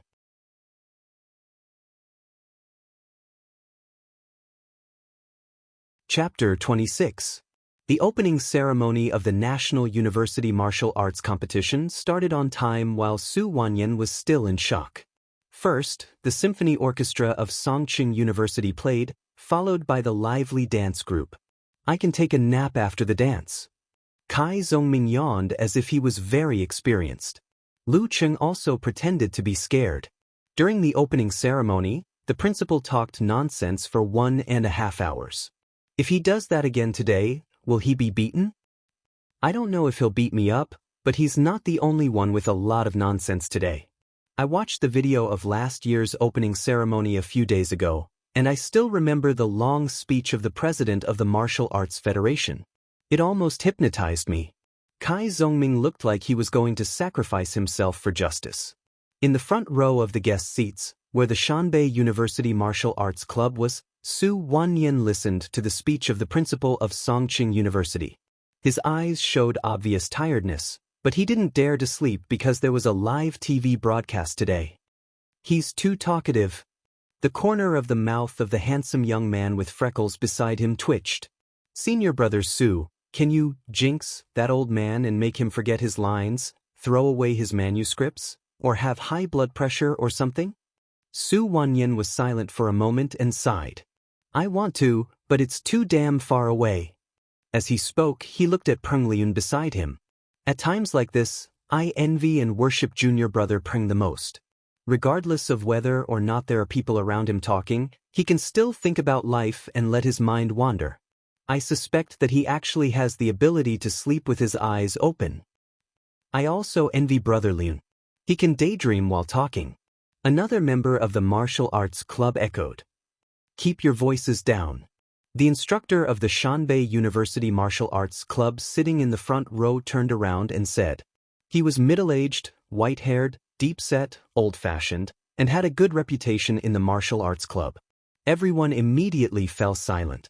Half an hour later, Kai Zhongming's eyes were glazed over and he was about to fall asleep. Let's talk. Otherwise I'll fall asleep standing up and roll down the stairs. Then I'll become the laughingstock of the whole country. I think the principal is almost done. There are so many guests today, and everyone has to say a few words. If he takes too much time, the opening ceremony will continue until dawn. Lu Cheng comforted himself. The atmosphere created by the dance and music had dropped to the freezing point. As soon as Lu Cheng finished his speech, it seemed that there was indeed a time limit to his speech. The principal stopped abruptly and bowed to the end of the speech. He stepped down from the stage with a look of dissatisfaction. Pa. Sincere and warm applause rang out in the stadium, almost overturning the roof. Lu Cheng and Kai Zhongming also applauded hard, feeling as if they had escaped a great disaster. Thank you, Mr. Principal, for sparing our lives. Next, let's welcome the president of the National University Martial Arts Federation, Mr. Fang Jinjue, to give a speech. The host invited the next guest. Kai Zhongming opened his mouth slightly. Let's talk. Lu Cheng stared ahead at the cameras in various positions and muttered to himself, what should we talk about? Do you know that there's a special competition system in the martial arts competition? Kai Zhongming started to chat wholeheartedly. I didn't crawl out of a grave. How could I not know? Under normal circumstances, each side will send out 3 fighters, and they will fight one by one. The winner will stay, and the loser will leave. The side that loses all 3 fighters will lose. But sometimes, they can apply for a special competition format in advance. All 3 fighters will fight at the same time, so that they can take advantage of certain martial arts combinations. Listening to President Fang Jinjue's endless speech, Lu Qing casually mentioned the special competition format. Kai Zongming smiled. Then do you know the story of the special competition system? What story? Lu Qing was suddenly interested. Kai Zongming smiled. It said that when the professional martial arts competition was first established, the Xuanwu sect went to the then leader of the Wulin League, Old Master Lin Zhongshuan, who was a warrior sage, king, and other titles. He said that the competition system was unfair. Our sect was founded on sword formations and was good at triple light sword formation. Isn't it unfair to fight one-on-one with one's weakness? Well, that's right. Some sects are good at formations instead of fighting one-on-one. The normal competition system is indeed unfair to them. Lu Qing agreed. Kai Zongming chuckled. Old Master Lin thought so too, so he set up a special competition format. As long as you apply in advance, you can let 3 disciples go on the field at the same time and set up a sword formation. The opponents can either team up with 3 people and use the formation to break the formation, or let the 3 martial artists on the substitutes bench go up together and use numbers against the sword formation. It's quite fair. Why is it funny that the sect that is not good at formations has the advantage of numbers? Lu Qing glanced at Kai Zongming in confusion. Why are you laughing? Kai Zongming held back his laughter and said, after hearing this, the head of Kongtong School couldn't sit still. He also went to Old Master Lin and said that we can't be biased. Kongtong School is good at 5 elements of 5 directions. 3 disciples can't set it up at all. That's true.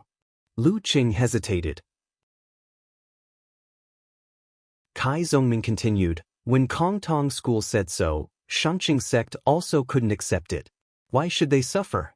Senior Lin, you have to consider our Big Dipper sword formation. Don't you think it's very difficult for Old Master Lin? It's very difficult. We have to come up with a good and comprehensive competition system. Lu Qing frowned. At this time, the abbot of Daxing Temple also came in and looked at Old Master Lin eagerly. Donor Lin, the 500 Arhat formation. Kai Zongming clapped his hands. Well, Old Master Lin said at that time, all of you get out of here. Lu Qing also couldn't help but laugh. Sure enough, there's no such thing as taking care of everything in the world. The two talked in low voices without looking sideways. The smiles on their faces seemed to appear because of the speeches. While talking and laughing, they finally finished one guest after another and watched the interspersed singing and dancing. It was time for Silent Night Light, Liang Yifan, to come on stage. There was no need for Yan Zhike and the others to take the lead in cheering and applauding. The whole martial arts arena seemed to be exploded by the sound waves. This was not only because of Liang Yifan's personal charm, but also because of the efforts of the guests in front of him. I'm not very good with words.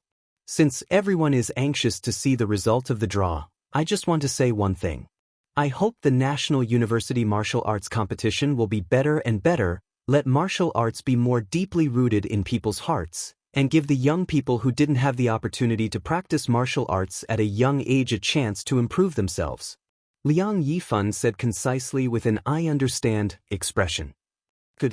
Kai Zongming, Su Wanyan and the others took the lead in applauding and smiling. The enthusiasm of the atmosphere was enough to show people's hearts. The projection was turned on and a screen appeared behind Liang Yifan. On it was the table of the division competition, but the 2 sides were still blank. According to the competition system, there would be 4 groups in the division. The top 4 teams of last year's division would directly enter the group competition as the seeded teams. The rest of the schools would enter the corresponding group after 2 or 3 rounds of single elimination. The one who was drawn to the left side during the draw would have the home advantage. The group competition was a single-cycle format. The home advantage would be determined based on the results of last year. The top 2 teams would enter the quarterfinals, and the top 2 would represent their division in the national finals. At this time, the MC and the host put 2 boxes, one big and one small, on the table in front of Liang Yifan and asked him to draw the seeded teams of each group from the small boxes. Group A. Liang Yifan put his hand into the box and took out a piece of paper. He opened it and said loudly, Shannon University Martial Arts Club. This was the third team of last year. Group B. Shanbei University Martial Arts Club. As soon as Liang Yifan finished speaking, the coaches in the hall looked at each other. This group could only compete for the second place. Group C. Sanjiang College. Haiyuan College. After drawing the seeded teams of each group, Liang Yifan bowed and left the stage. The other guests would draw the teams of each group for the elimination competition. Lu Qing was a little worried. He was a little concerned about the honor of the martial arts club. He was a little disappointed that the Songqing University Martial Arts Club was not among the teams of Group A for the elimination competition. Compared to Shanbei and Sanjiang, the other two martial arts clubs were not so scary. Group B, the third round of the elimination competition. The home team. The guests drew a piece of paper. Songqing University Martial Arts Club. Damn, it's the most difficult group? Lu Cheng was a little depressed. It's okay.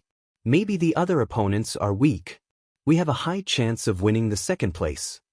Kai Zhongming was optimistic. Next, the guests drew the opponent of Songqing University, Neihai Normal School. Not bad. Lu Cheng was relieved to see that it was a recognized weak team.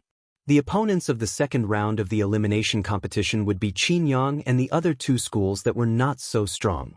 They had a high chance of entering the group stage. After drawing the lots, it was already late at night. After returning to the dormitory, they had no energy to pay attention to the news and fell asleep one after another. At noon the next day, after returning to the dormitory, Lu Cheng finally had time to browse the forums and websites for news related to the opening ceremony of the National University Martial Arts Club. Because of Liang Yifan's attendance, everyone was quite concerned about it.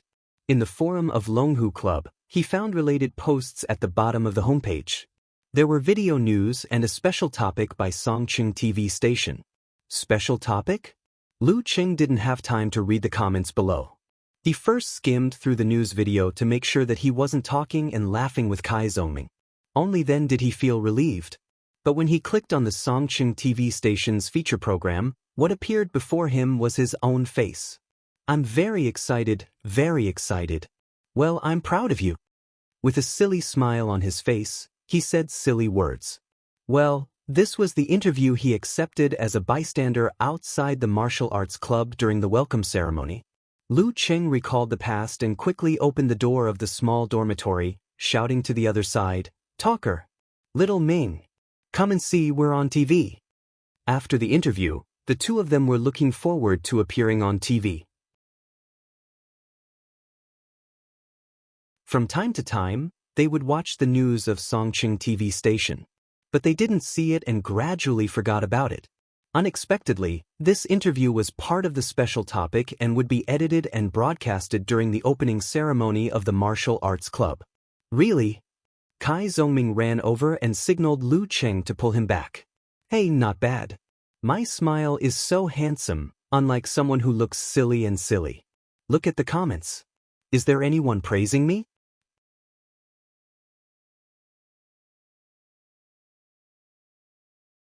Chapter 27.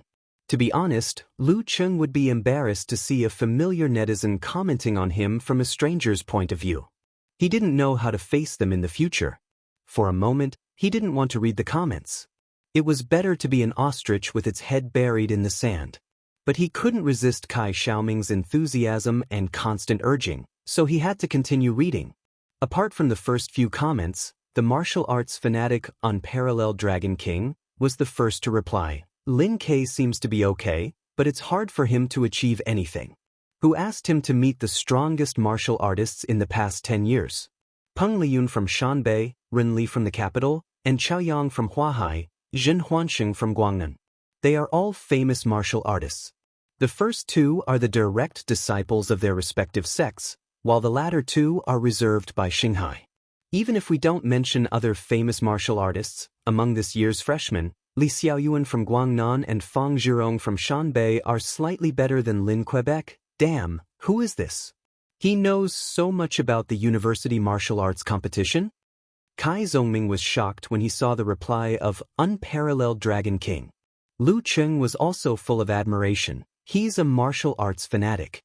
It's always right to ask him about martial arts.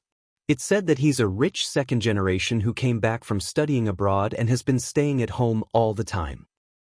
A plumber eating mushrooms also replied, Peng Liyun and Rin Li are freshmen last year. Before they graduate, other schools have no hope. Brahmin sent the blank emoji. She was the favorite of the forum. She just graduated from primary school last year and was very childish. A plumber eating mushrooms replied, Hey, you're not retiring this year? Think about it. When Peng Liyun and Rin Li entered school last year and several years ago, a professional 8th pin danchi stage fighter was enough to compete for the national championship. But it's definitely impossible today because they have passed the ranking event in October and are both of professional 7th pin. With their talent and hard work, they will improve every year. How can the latecomers catch up with them? Can't someone enter danchi in 1 year and surpass them in 2 years? Brahmin refused to admit defeat. Invincible Punch lamented, I failed again in the ranking event. Look at Peng Liyun, look at Lin K and the rest. I really want to die. Some people exist to make you meaningless. After reading many comments, Lu Cheng and Kai Zongming looked at each other and sighed at the same time. Lin K is famous now. After this live broadcast and special program, he was considered to be a little famous in the country. Looking at the comments again, the veteran, Don't be a hooligan, said, Am I the only one who thinks that the reporter in the feature show is pretty? Okamoto's fan also replied, At least 9 points. 7. Above the Sky, whose avatar was a rock girl, imitated their tone and replied, Am I the only one who thinks that the passerby in the interview is not bad? Phew, Kai Zongming exhaled. A fine steed is not common, and Bolu is not common either. Fortunately, there is a normal girl. One seller replied uncertainly, Which passerby are you referring to? The one with the silly face who said something about being honored. He's quite cute. Above the Sky replied quickly, Deformed aesthetic standards. Kai Zongming cursed hatefully when he saw the content. Lu Cheng smiled proudly at the side and found that the awkwardness he expected didn't happen. It was quite interesting to see familiar netizens commenting on him without knowing his true identity. Talker, I'm sorry for your loss. He patted Kai Zongming on the shoulder. I don't believe this. Kai Zongming grabbed the mouse from Lu Cheng and started to scroll by himself. After 2 pages, he finally saw a reply from Beautiful World. The passerby is very handsome. The one beside the silly face. Songqing University's quality is really good. Even a random interview with a handsome guy. She was a famous girl on the forum and a student of a famous school in the capital. There were many replies, both male and female, and they all agreed that Songqing University's quality was good. I'm so moved. Kai Zongming put down the mouse and wiped his tears. Lu Cheng was playing QQ and sent the link to the special interview to Yenjika. If I knew it would be broadcasted, I would have been more serious. After sending the message, he turned to Kai Zongming. Talker, you said you wanted to join the special training. Do you still want to? When do you want to join? I'll tell Coach sure. I've already said that, and you still doubt my sincerity? Look at my eyes. Kai Zongming replied exaggeratedly. But I can't join this year. My girlfriend can't make a second major in time. I'll join the special training at the beginning of the next semester. Lu Cheng dragged his voice and said, Tomorrow comes again, really? Kai Zongming said without hesitation. I'm mainly preparing for the date in the capital. I need to save money. While speaking, he ran back to his small dormitory and took a can of something. Lu Cheng took a closer look and sucked in a cold breath. Godmother, is little Ming saving money for a date? Kai Zongming said generously, How can I not have money for a date? I'm going to save all my living expenses for the next 2 months. Plus my private money, it should be enough. All your living expenses? Lu Cheng was shocked. Well, my phone bill is enough to last for 3 months. I've quit smoking, drinking, socializing, drinking, gaming, online shopping, and eating extravagant meals. Every day, I'll just eat 2 steamed buns in the morning and 5 cents for lunch and dinner. I'll eat them with Lao Gan Ma. On the weekends, I'll squeeze out 20 RMB to eat some stir-fried dishes. I've calculated. Including the cost of hot water and internet, it's less than 200 renminbi a month. I still have 2,800 renminbi left. In 2 months, I'll have 5,600 renminbi. Kai Zongming thought about the process of saving money. Lu Cheng shuddered as he listened to his description. Godmother with plain white rice every day? Will he vomit? Little Ming is really working hard to go to the capital to have fun with his girlfriend. With this kind of perseverance and patience, what can't he do? Sigh, I think I can eat anything when I'm hungry. Kai Zongming took a deep breath and was full of fearless spirit. He gave the extra autograph to Qin Mo, but since they were roommates, he was too embarrassed to ask him to cover his meals for a week. He just asked him to treat his roommates to a barbecue in 2 days. Lu Qing gave him a thumbs up. I almost wanted to lend you money after hearing your miserable story. But on second thought, how can I lend you money without money? Ever since he started his martial arts training, his appetite had increased tremendously. Geezer Sure had also specially instructed him on how to match his diet. Even though it was not as particular as the nutritionists in foreign countries, there were still basic requirements. Since then, his monthly food expenses had skyrocketed and doubled to 1,200 renminbi. On the other hand, his monthly living expenses were only 1,300 renminbi. If it were not for the cheap cafeteria, he would not have been able to afford to practice martial arts at all. This did not even include the tuition fees that normal people had to pay to practice martial arts. Fortunately, when he first entered the school, his parents were worried that he would have all kinds of miscellaneous expenses, so they gave him an extra 2,000 yuan as backup. In the end, he was left with 1,000 yuan. Last month, his mother gave him another 800 yuan, so he could afford to go out for social gatherings. Moreover, before he had some gains and results in his martial arts training, he did not want to ask for money from his family because he always felt that he was not doing his job properly. Kai Zongming shook his head and laughed.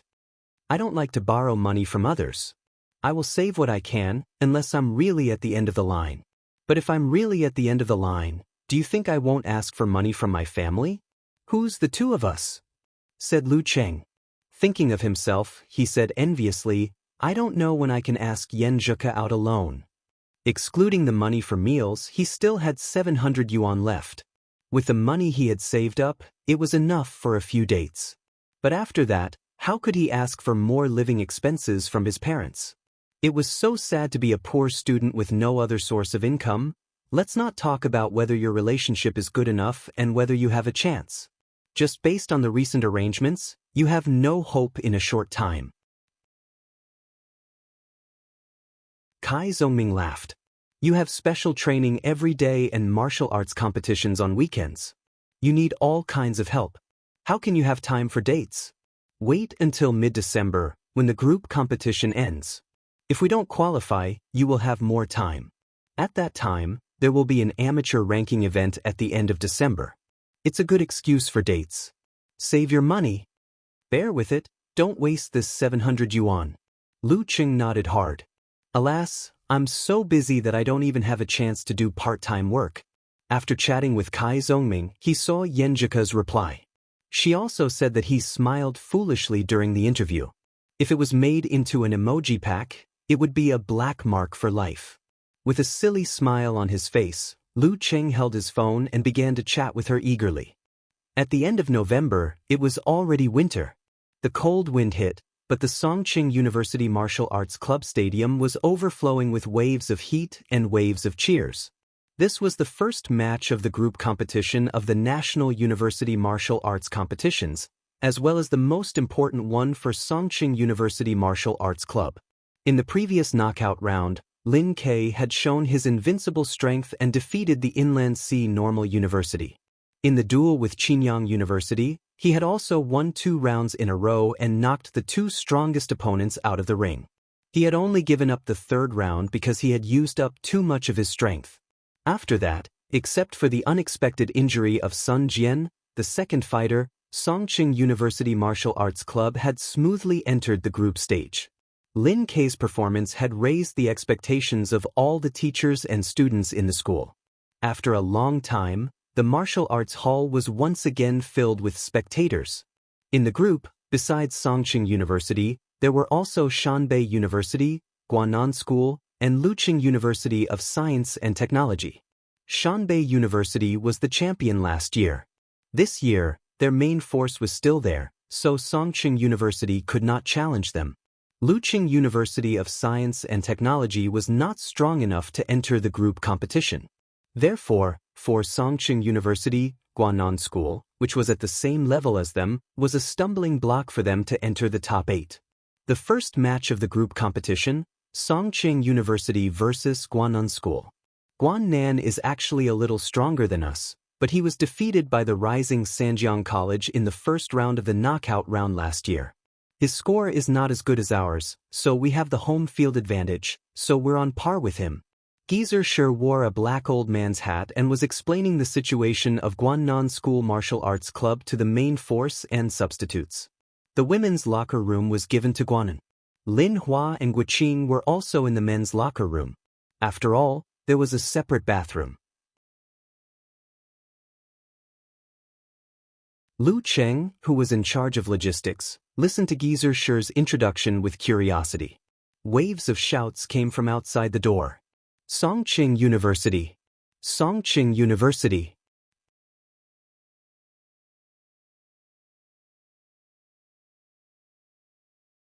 Chapter 28. Songqing University! Songqing University! The shouts were deafening like a tsunami, brimming with the surging enthusiasm of those who had gathered sand to build a tower. Lu Qing even felt his scalp tingling and his body trembling. Hundreds and thousands of people gathered bit by bit to cheer for him was so soul-stirring that the blood in his body couldn't help but boil. He couldn't wait to be the one representing Songqing University Martial Arts Club in the next battle. After a month of hard practice, he had grasped the visualization and moves of 24 blizzard strikes. He kept practicing and improving, but since the start of the district contest, the special training was cancelled. Without a reference, he was not sure what level he had reached. Gathering his scattered thoughts, he refocused on Geezer Sher's explanation. This was the first time he participated in a martial arts competition and the first time he saw the locker room before a match. Geezer Sher still looked like an empty-nest old man, but he was a bit serious this time. He said to Lin Kei, Chen Zhanghua, and the other leading players and substitutes, "The strongest one in Guanan is Gu Yu, a junior. He is the son of their instructor, Gu Jin, and the president of the martial arts club." Lu Qing almost burst out laughing. He thought Geezer Sher would introduce him seriously, but he was gossiping about his opponent's background. Geezer Sher changed the topic. "After hearing what I said, are you relieved? Do you think that this is a guy who got in through the back door? Hey, he did get in through the back door, but he is also a real talent. He passed the professional ranking event in April this year and got 9th pin. He should have gotten in at the same time as you, Lin Quebec." Lin Kei nodded slightly. He seemed to have known about it. "Gu Yu is tall, strong. His fighting style is very tough. Pay attention to the adjectives I used, very tough." Geezer Sher coughed a few times. "You should have seen his match videos. I'll focus on 3 aspects. First, don't underestimate his strength and tough fighting style, ignoring his advantage in stamina. Except for the time when he lost to Chu Hui of Sanjiang, he always took the lead and fought all 3 matches without showing any signs of fatigue." While talking, he glanced at Lu Qing as if to say, "We have a monster on our side." Lu Qing nodded silently, feeling sorry. "In terms of stamina, I can make him call me daddy." The second aspect is that he's very patient. When he runs into opponents who are skilled in guerrilla warfare, he will defend himself firmly and not follow them blindly. He will counter their attacks as they come. Then he will either wait for their stamina to drop and reveal a problem, or he will purposely show an opening to lock them down. He will use a tough fighting style that is not afraid of being injured or running out of stamina to end the battle in a short time. Geezer Sher glanced at Lu Qing again as if to say, "If you are stronger, you will be Gu Yu's nemesis." Gu Yu will never be able to wait for your physical strength to decline. If we really played like this, we could battle for 3 days and 3 nights to see who could defeat the Sandman. Lu Cheng was imagining such a scene. Unfortunately, it would be too unfriendly to the audience. He would be cursed at 18 generations of his ancestors, and no one would watch his matches in the future. He could only dream about it. Geezer sure magically took out a metal flagon, took a deep sip, and smacked his lips. The third aspect is that according to my observation and the information collected by Lin Hua, Gu Yu is very conceited and proud. Therefore, he will definitely be the first to fight. He won't expect the other contestants to exhaust Lin Kei's stamina. Lin Hua had a close friend in Guanan School, and she turned her friend into an informant. Lin Kei, you will be the first to fight. Defeat Gu Yu head-on and destroy Guanan's momentum. As long as we win the first round, our chances of winning will be more than 70%. Geezer sure looked at Lin Quebec. Lin Kei was wearing the white martial arts suit of Songqing University with black edges, looking clean and fresh. At this moment, facing Geezer Sher's arrangement, he still answered with no expression, "Okay." You can pretend to play guerrilla warfare and let Gu Yu purposely show an opening to win. Then you can seize this opportunity to attack him crazily with 24 blizzard strikes and completely suppress him. You will not give him any chance to recover and counterattack. Geezer sure laid out the tactical arrangement. Lin Kei thought for a while and nodded to show his agreement. In this way, you won't have much strength left in the second round. At that time, if Ji Lan is the first to fight, you will have a chance to win. If Fei Sanli is the first to fight, you can exhaust his strength and irritate him. Then you will leave the second to fight Chen Zhanghua. Geezer sure turned his eyes to Chen Zhanghua, whose eyebrows were like flying insects. Fei Sanli's level is about the same as yours. He has a vicious fighting style. Of course, a martial arts competition is a real fight. There are no restrictions in a real fight. There is nothing wrong with his fighting style. At most, he will be hated by the audience. You have to protect yourself first in case you get hit by a sneak attack and lose all your previous efforts. Chen Zhanghua thought for a while and said, "Okay, I will be careful." If there is no accident, you will have no problem defeating Fei Sanli, who has fought with Lin Quebec. As long as you don't get injured, you can change to a tough fighting style in the last round. Ji Lan is just of amateur second pin. Give her enough pressure and she will probably panic. She may not be able to take advantage of your weakness of consuming too much energy. Geezer sure continued to analyze and arrange. After hearing his words, everyone suddenly felt that they had a high chance of winning. If you get injured in the fight with Fei Sanli, you can force Ji Lan to fight hand-to-hand and drain her energy. This will help our last fighter, Li Mao, gain an advantage. Geezer sure looked at Li Mao again and said, "Although you are 1 pin lower than Ji Lan, as long as Lin Kei and Chen Zhanghua do what I asked, it won't be difficult for you to defeat her. It's a pity that senior brother Sun Jian is injured and senior brother Wu Dong quit the martial arts club. Otherwise, we would have won." Guo Qing said regretfully. Wu Dong felt that losing to Lu Cheng was too shameful and he was busy looking for a job. After his injury was healed, he simply quit the martial arts club. For him, every time he saw Lu Cheng, it was like being slapped in the face. Geezer sure snorted and said, "Wu Dong? He is half disabled. Even if he comes back, he won't be a match for Li Mao." "Li Mao, are you okay?" Li Mao swallowed his saliva and listened to the roaring cheers outside. He nodded hard. "That's it. Lin Hua and Guo Qing will be the substitutes." Geezer sure signaled Lu Cheng to write down the list and handed it to the match supervisor. Before a fighter entered the ring, if his old injury flared up, the substitutes could play a role. But if the fighter had entered the ring, even if he fainted before the fight, he could only be considered as a loser and could not be replaced. Lu Cheng quickly wrote down the list arranged by Geezer sure and handed it to the match supervisor by the door. The moment the supervisor took the paper and stepped out of the door, there was a sudden silence outside for a few seconds. Then came the roaring cheers. "Songqing University, come on. Lin Kei, come on. Lin Kei, Lin Kei." Such cheers hit Lu Cheng's heart like an electric current. He wanted to stand in the center of the ring and accept the crazy and surging cheers and attention. Next year at this time, he clenched his fists quietly. Hearing the cheers and shouts, both locker rooms were silent for a while.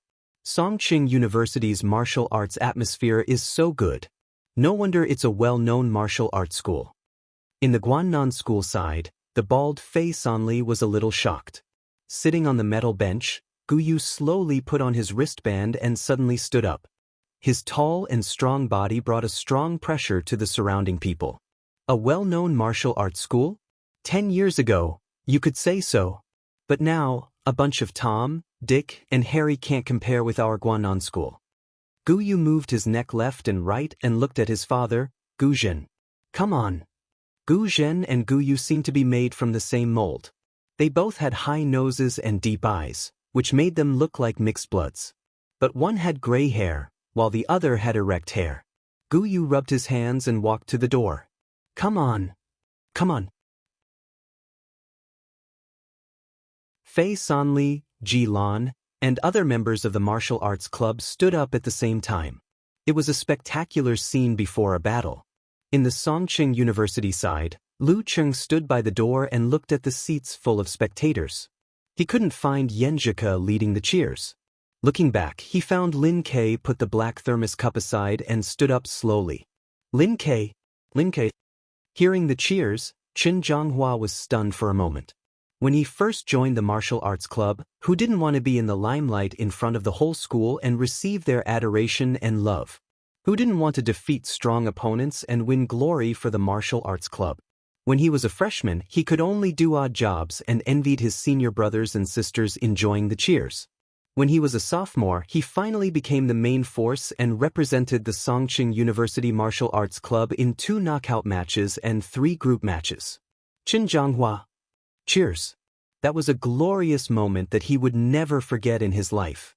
But year after year of failure, the enthusiasm of his classmates was exhausted. The martial arts club became less popular, and he lost the confidence to defeat strong opponents.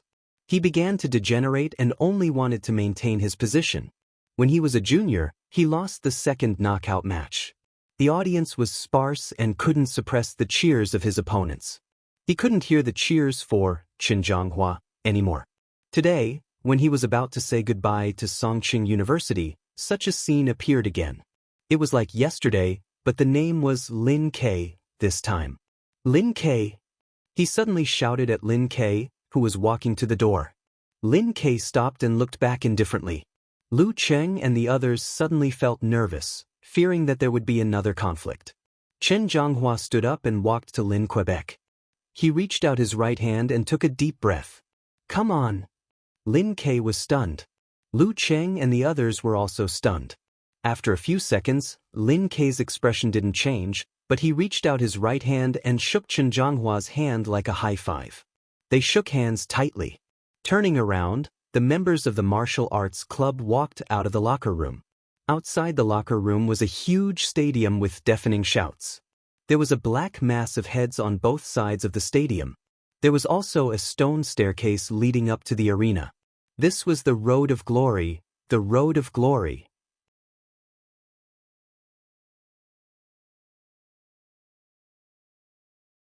Chapter 29.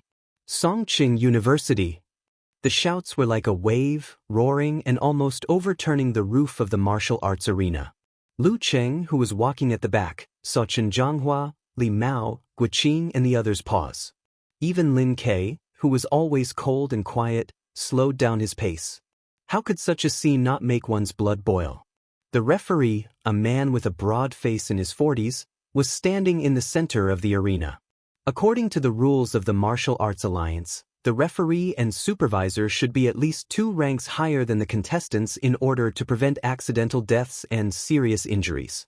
However, in a duel between 3 ranks of physical invulnerability experts, the referee and supervisor were almost non-existent, so there was no rank requirement. Fortunately, it was easy to defeat the experts of this rank, but difficult to injure them seriously. Who didn't have a trump card? The gentlemen of professional 7th Pin looked at the Songqing University Martial Arts Club and Guannan School Martial Arts Club in their seats, took a deep breath and shouted clearly, "The first match between Songqing University Martial Arts Club and Guanan School Martial Arts Club. Lin Ke versus Gu Yu." He didn't have the ability of Liang Yifan, so he could only rely on the loudspeaker to let his voice spread throughout the arena and drown out the waves of shouts. With a boom, the atmosphere in the arena was pushed to the highest level as if there was a sonic boom in the arena. Was it a duel between the leading fighters at the beginning? Gu Yu shook his body and threw off his outer coat. He stood up in his sky blue martial arts suit and strode to the stone steps in front of him. "Come on, Gu Yu." The Guanan school cheered loudly. Their voices were drowned out in an instant. Every corner of the martial arts arena seemed to be set on fire. "Go Lin Ke! Go Lin Ke!" Gu Yu stepped into the arena and saw a figure with a white background and black edges walking towards him. Lin Ke touched the school badge on his chest, which said, "All mountains are small at a glance." He calmed down and cupped his hands in front of his chest. "I don't understand why you are such an idiot to choose Songqing University. Don't you know the martial arts club here is synonymous with a garbage dump? If you had come to Guanan, you would have had a chance to enter the national finals this year. According to the usual practice, there would be 3 minutes of dialogue before the referee announced the start of the match. It could be a small talk, a heart-to-heart battle, and Gu Yu did not waste it. Of course, this rule only applied before the start of the first round. The second and third rounds did not give time to recover. Lin Ke looked at him expressionlessly and didn't say a word. "Why aren't you speaking? Are you afraid that the moment you open your mouth, you'll reveal the anger or regret in your heart?" Gu Yu jabbed at Lin Ke with his trash talk, hoping to peel off the annoying calm mask of Lin Ke before the fight officially started. 3 minutes were about to pass, but there was no change on Lin Ke's face, which made Gu Yu feel frustrated. He blurted out, "Are you autistic? Or are they born deaf and mute?" He wasn't expecting an answer, but Lin Ke suddenly opened his mouth. His tone was cold and emotionless. "There's nothing to say to the weak." "There's nothing to say to the weak? Weaklings?" All of a sudden, Gu Yu's anger rushed to his head, his eyes burning red. At this moment, the referee extended his hand and pressed down. "Begin." Gu Yu leaned forward aggressively, trying to pull Lin Ke into close combat range with a tough posture. Lin Ke took a step forward and dodged to the side. He twisted his waist and swung his fists at Gu Yu's left and right temples with a sound like the beating of golden drums. Gu Yu didn't panic. He lowered his body slightly and blocked the attack with his hands. Then he tried to catch Lin Ke with the grappling hand. With another step, Lin Ke changed his position to avoid the grappling hand. Then he twisted his body and kicked at Gu Yu's shin. As soon as the kick was blocked, Lin Ke changed his position again, putting on the most standard and obvious guerrilla fighting posture. Guerrilla fighting? According to the collected information, his endurance is obviously not as good as mine, and guerrilla fighting consumes more energy than my steady defense. Is he using his weak point to attack my strong point? Is there a trap? The thought flashed through Gu Yu's mind. His hands were like 2 iron plates, cooperating with his feet from time to defend. Lin Ke stepped to the left, and Gu Yu changed his standing posture and center of gravity accordingly. At this moment, he saw Lin Ke straighten his back and straighten his spine like a wriggling python. He forcibly recovered his center of gravity and returned to his original position. Then he threw a palm at Gu Yu's weak point. "What?" Gu Yu was a little flustered, but his mind was clear and his decision was decisive. He lowered his back and bent his legs to avoid the palm. Then he adjusted his center of gravity and raised his hands to block Lin Ke's follow-up attack. Bang! Lin Ke moved away again and continued to guerrilla, attacking once or twice from time to time. That was really dangerous. Lin Ke's control and adjustment of center of gravity are almost at the level of Danchi. No wonder he chose guerrilla fighting. He wants to give me a hard hit. Gu Yu defended steadily and thought to himself, "There's no such thing as a thief for 1,000 days. I have to create an opportunity to draw him closer. I can't let him change his direction so easily anymore. Maybe there will be more tricks next time." While thinking, Gu Yu pretended to be impatient. When Lin Kei attacked again, he tried to catch up and counterattack, which slightly messed up his footwork. Bang! Lin Kei didn't waste this opportunity. He stepped forward and came to Gu Yu's front. His palm hit Gu Yu hard at the junction of his right shoulder and right arm. Nice! The audience burst into cheers. Gu Yu showed a ferocious smile in the midst of the cheers. His left hand seemed to have been prepared. He rolled up and grabbed Lin Kei's arm. Then he stretched his legs and was about to give Lin Kei a fatal hit. But at this moment, he suddenly heard the sharp sound of wind. The scene of the crazy winter storm appeared in his mind, and he even felt a bit of pain on his face. Lin Kei didn't dodge. Calmness and madness coexisted in his eyes. He clenched his other hand into a fist and punched at Gu Yu. His momentum was extremely fierce and his speed was beyond imagination. Gu Yu didn't dare to be careless. After weighing the pros and cons, he gave up the idea of sticking close to Lin Quebec. He shook his right hand and blocked with his left hand. He chose to defend again. Punches, kicks, elbows, and knees came one after another. Gu Yu felt like he was in a vast ice field facing an overwhelming snowstorm. He didn't even have the slightest chance to breathe. In the seats of the Songqing University Martial Arts Club, Lu Cheng stood up unconsciously. This was the first 8 strikes of 24 blizzard strikes. In his eyes, Lin Kei was getting faster and faster. Not only was he draining all his strength, but he was also constantly adjusting his center of gravity and muscles to borrow some strength from Gu Yu's parry. It was like there was a spring between them. Every time Lin Kei retreated, Lin Kei would move faster and faster, pushing the craziness and fierceness of the blizzard strike. The more Gu Yu fought, the more frightened he became. He felt like he was a pedestrian in a snowstorm. If he didn't struggle, he would definitely die. If he struggled, he would waste precious energy. He was getting weaker and weaker, colder and colder. This is the true essence of 24 blizzard strikes. It doesn't stick to one move or one style. Lu Qing was dazzled. Every detail of his practice over the past month came to his mind. He kept breaking down and mixing them together. His hands were itching to try it out. 24 blizzard strikes was divided into 3 groups of 8 strikes. What Lin Kei showed was the essence of the first group, brutal blizzard. Bang, bang, bang, bang, bang, bang. The sound of punches and kicks and the collision of bodies kept coming.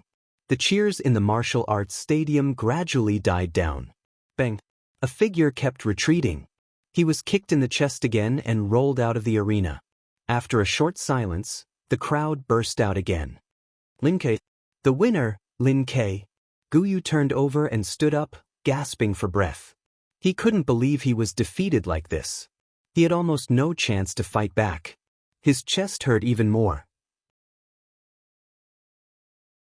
He narrowed his eyes and looked at Lin Kei, who was breathing unevenly on the arena. He snorted and returned to his seat. He said to Fei Sanli bitterly, "Don't give him time to recover. He can't hold on for long." Fei Sanli touched his bald head and laughed. He trotted to the stone steps and stepped into the arena. Without the referee's announcement, he directly pounced on Lin Kei with his footwork. Lin Kei didn't choose to dodge. He dodged sideways and narrowed the distance between them. They started to fight hand to hand.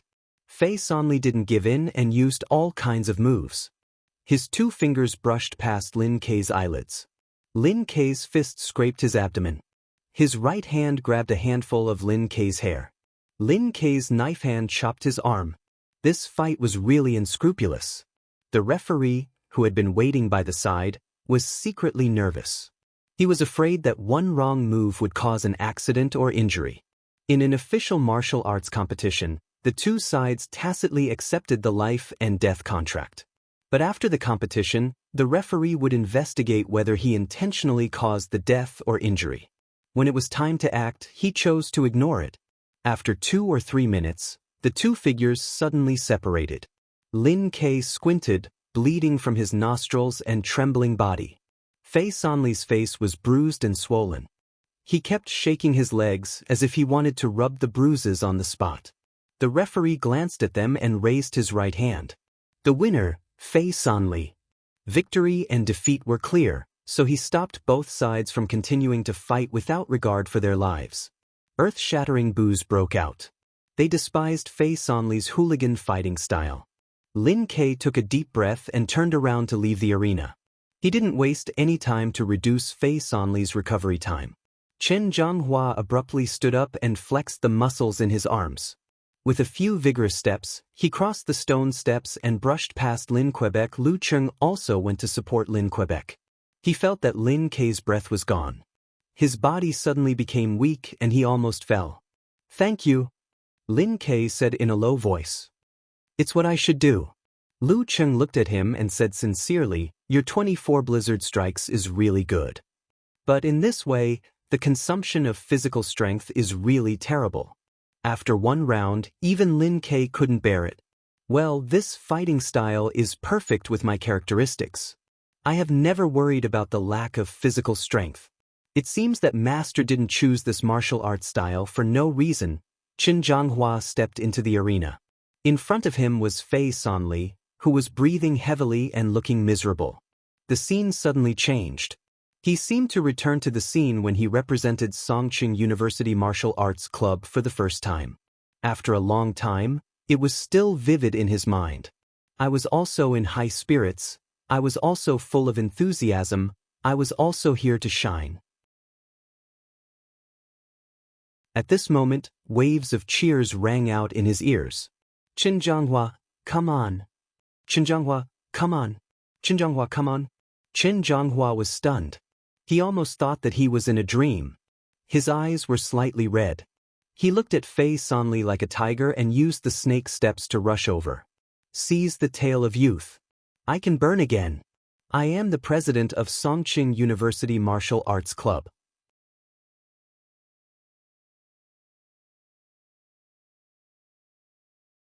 Chapter 30. With his snake-like steps, Chen Zhanghua lowered his center of gravity. Like a heavy truck, he wobbled towards Fei Sonli. Fei Sonli and Chen Zhanghua had clashed head-on with each other. Although Fei Sonli had dodged and blocked all of Chen Zhanghua's attacks, Fei Sonli was badly battered, his legs were sore, and his body was weak. Facing Chen Zhanghua, who was obviously taller, heavier, and stronger than him, Fei Sonli did not dare to be careless. He quickly made a decision based on his own judgment. He took a step to the left and tried to avoid the attack. Just like when he challenged Lin Ke, Chen Zhanghua seemed to be prepared for Fei Sonli's move. He changed his footwork and suddenly accelerated. Like a heavy water buffalo with two horns, he rushed toward Fei Sonli.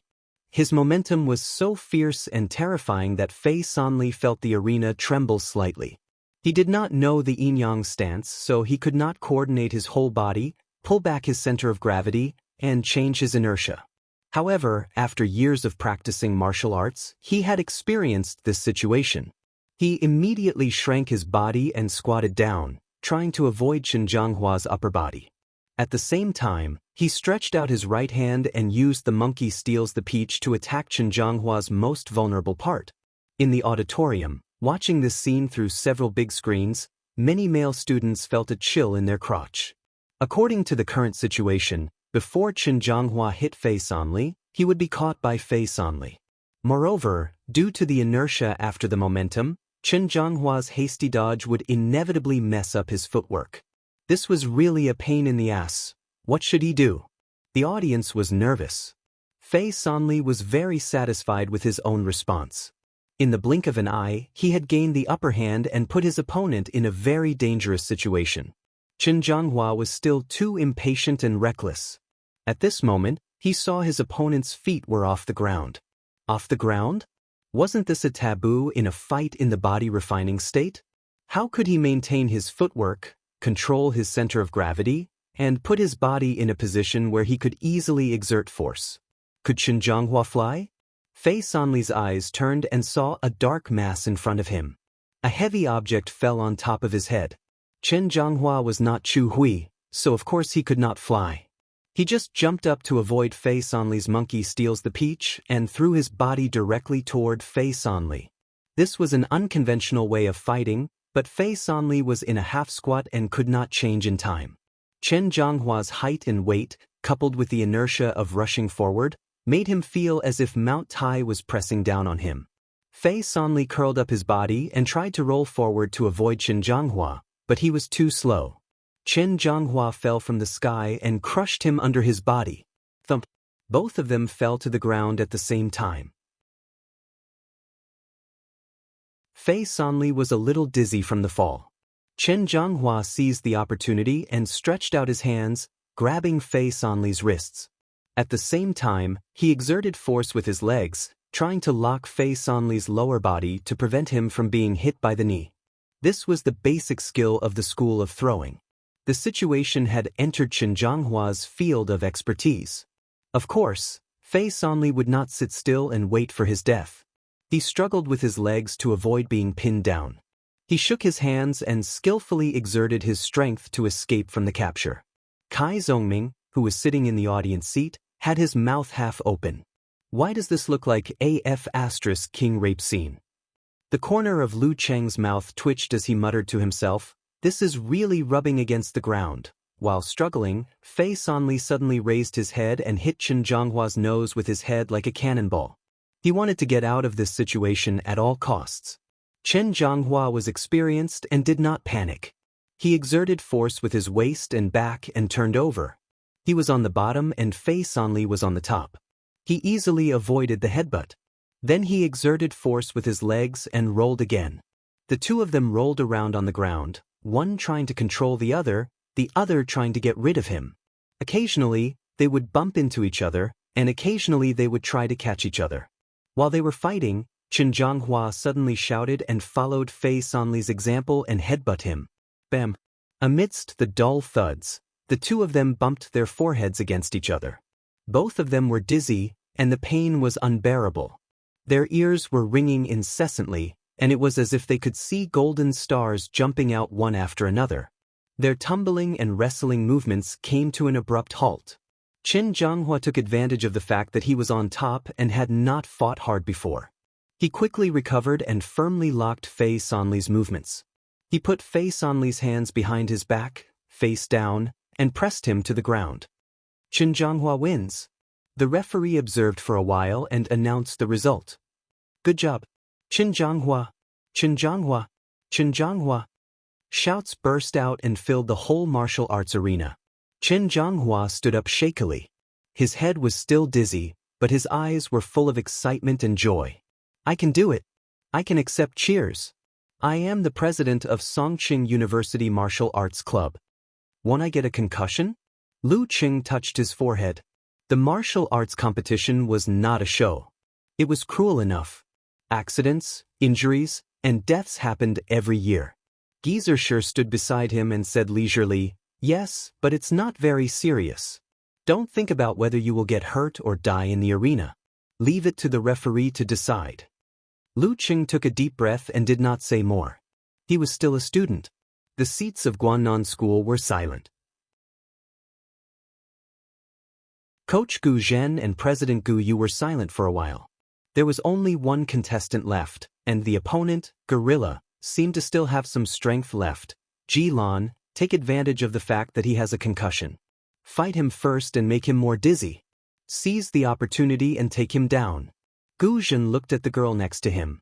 Ji Lan was a manly girl with extremely short and thin hair. She pursed her lips, left her seat, and stepped on the stone steps. Fei Sanli staggered down the steps. There seemed to be circles and circles of confusion in his eyes. Entering the arena, Ji Lan slid close to him and gave him a kick, which was blocked by Qin Zhanghua. She immediately stepped back and kept her footwork. It seemed that she was better at kicking. Side kick, low kick, and roundhouse kick. Her figure was nimble, her footwork was nimble, and her feet were powerful. Qin Zhanghua, who was a little dizzy, gradually became flustered. Suddenly approaching, Ji Lan kicked Qin Zhanghua's face with the tip of her right foot. Qin Zhanghua was a little slow, as if he could not react. But when Ji Lan's kick hit his face, he suddenly grabbed her shoulder with both hands.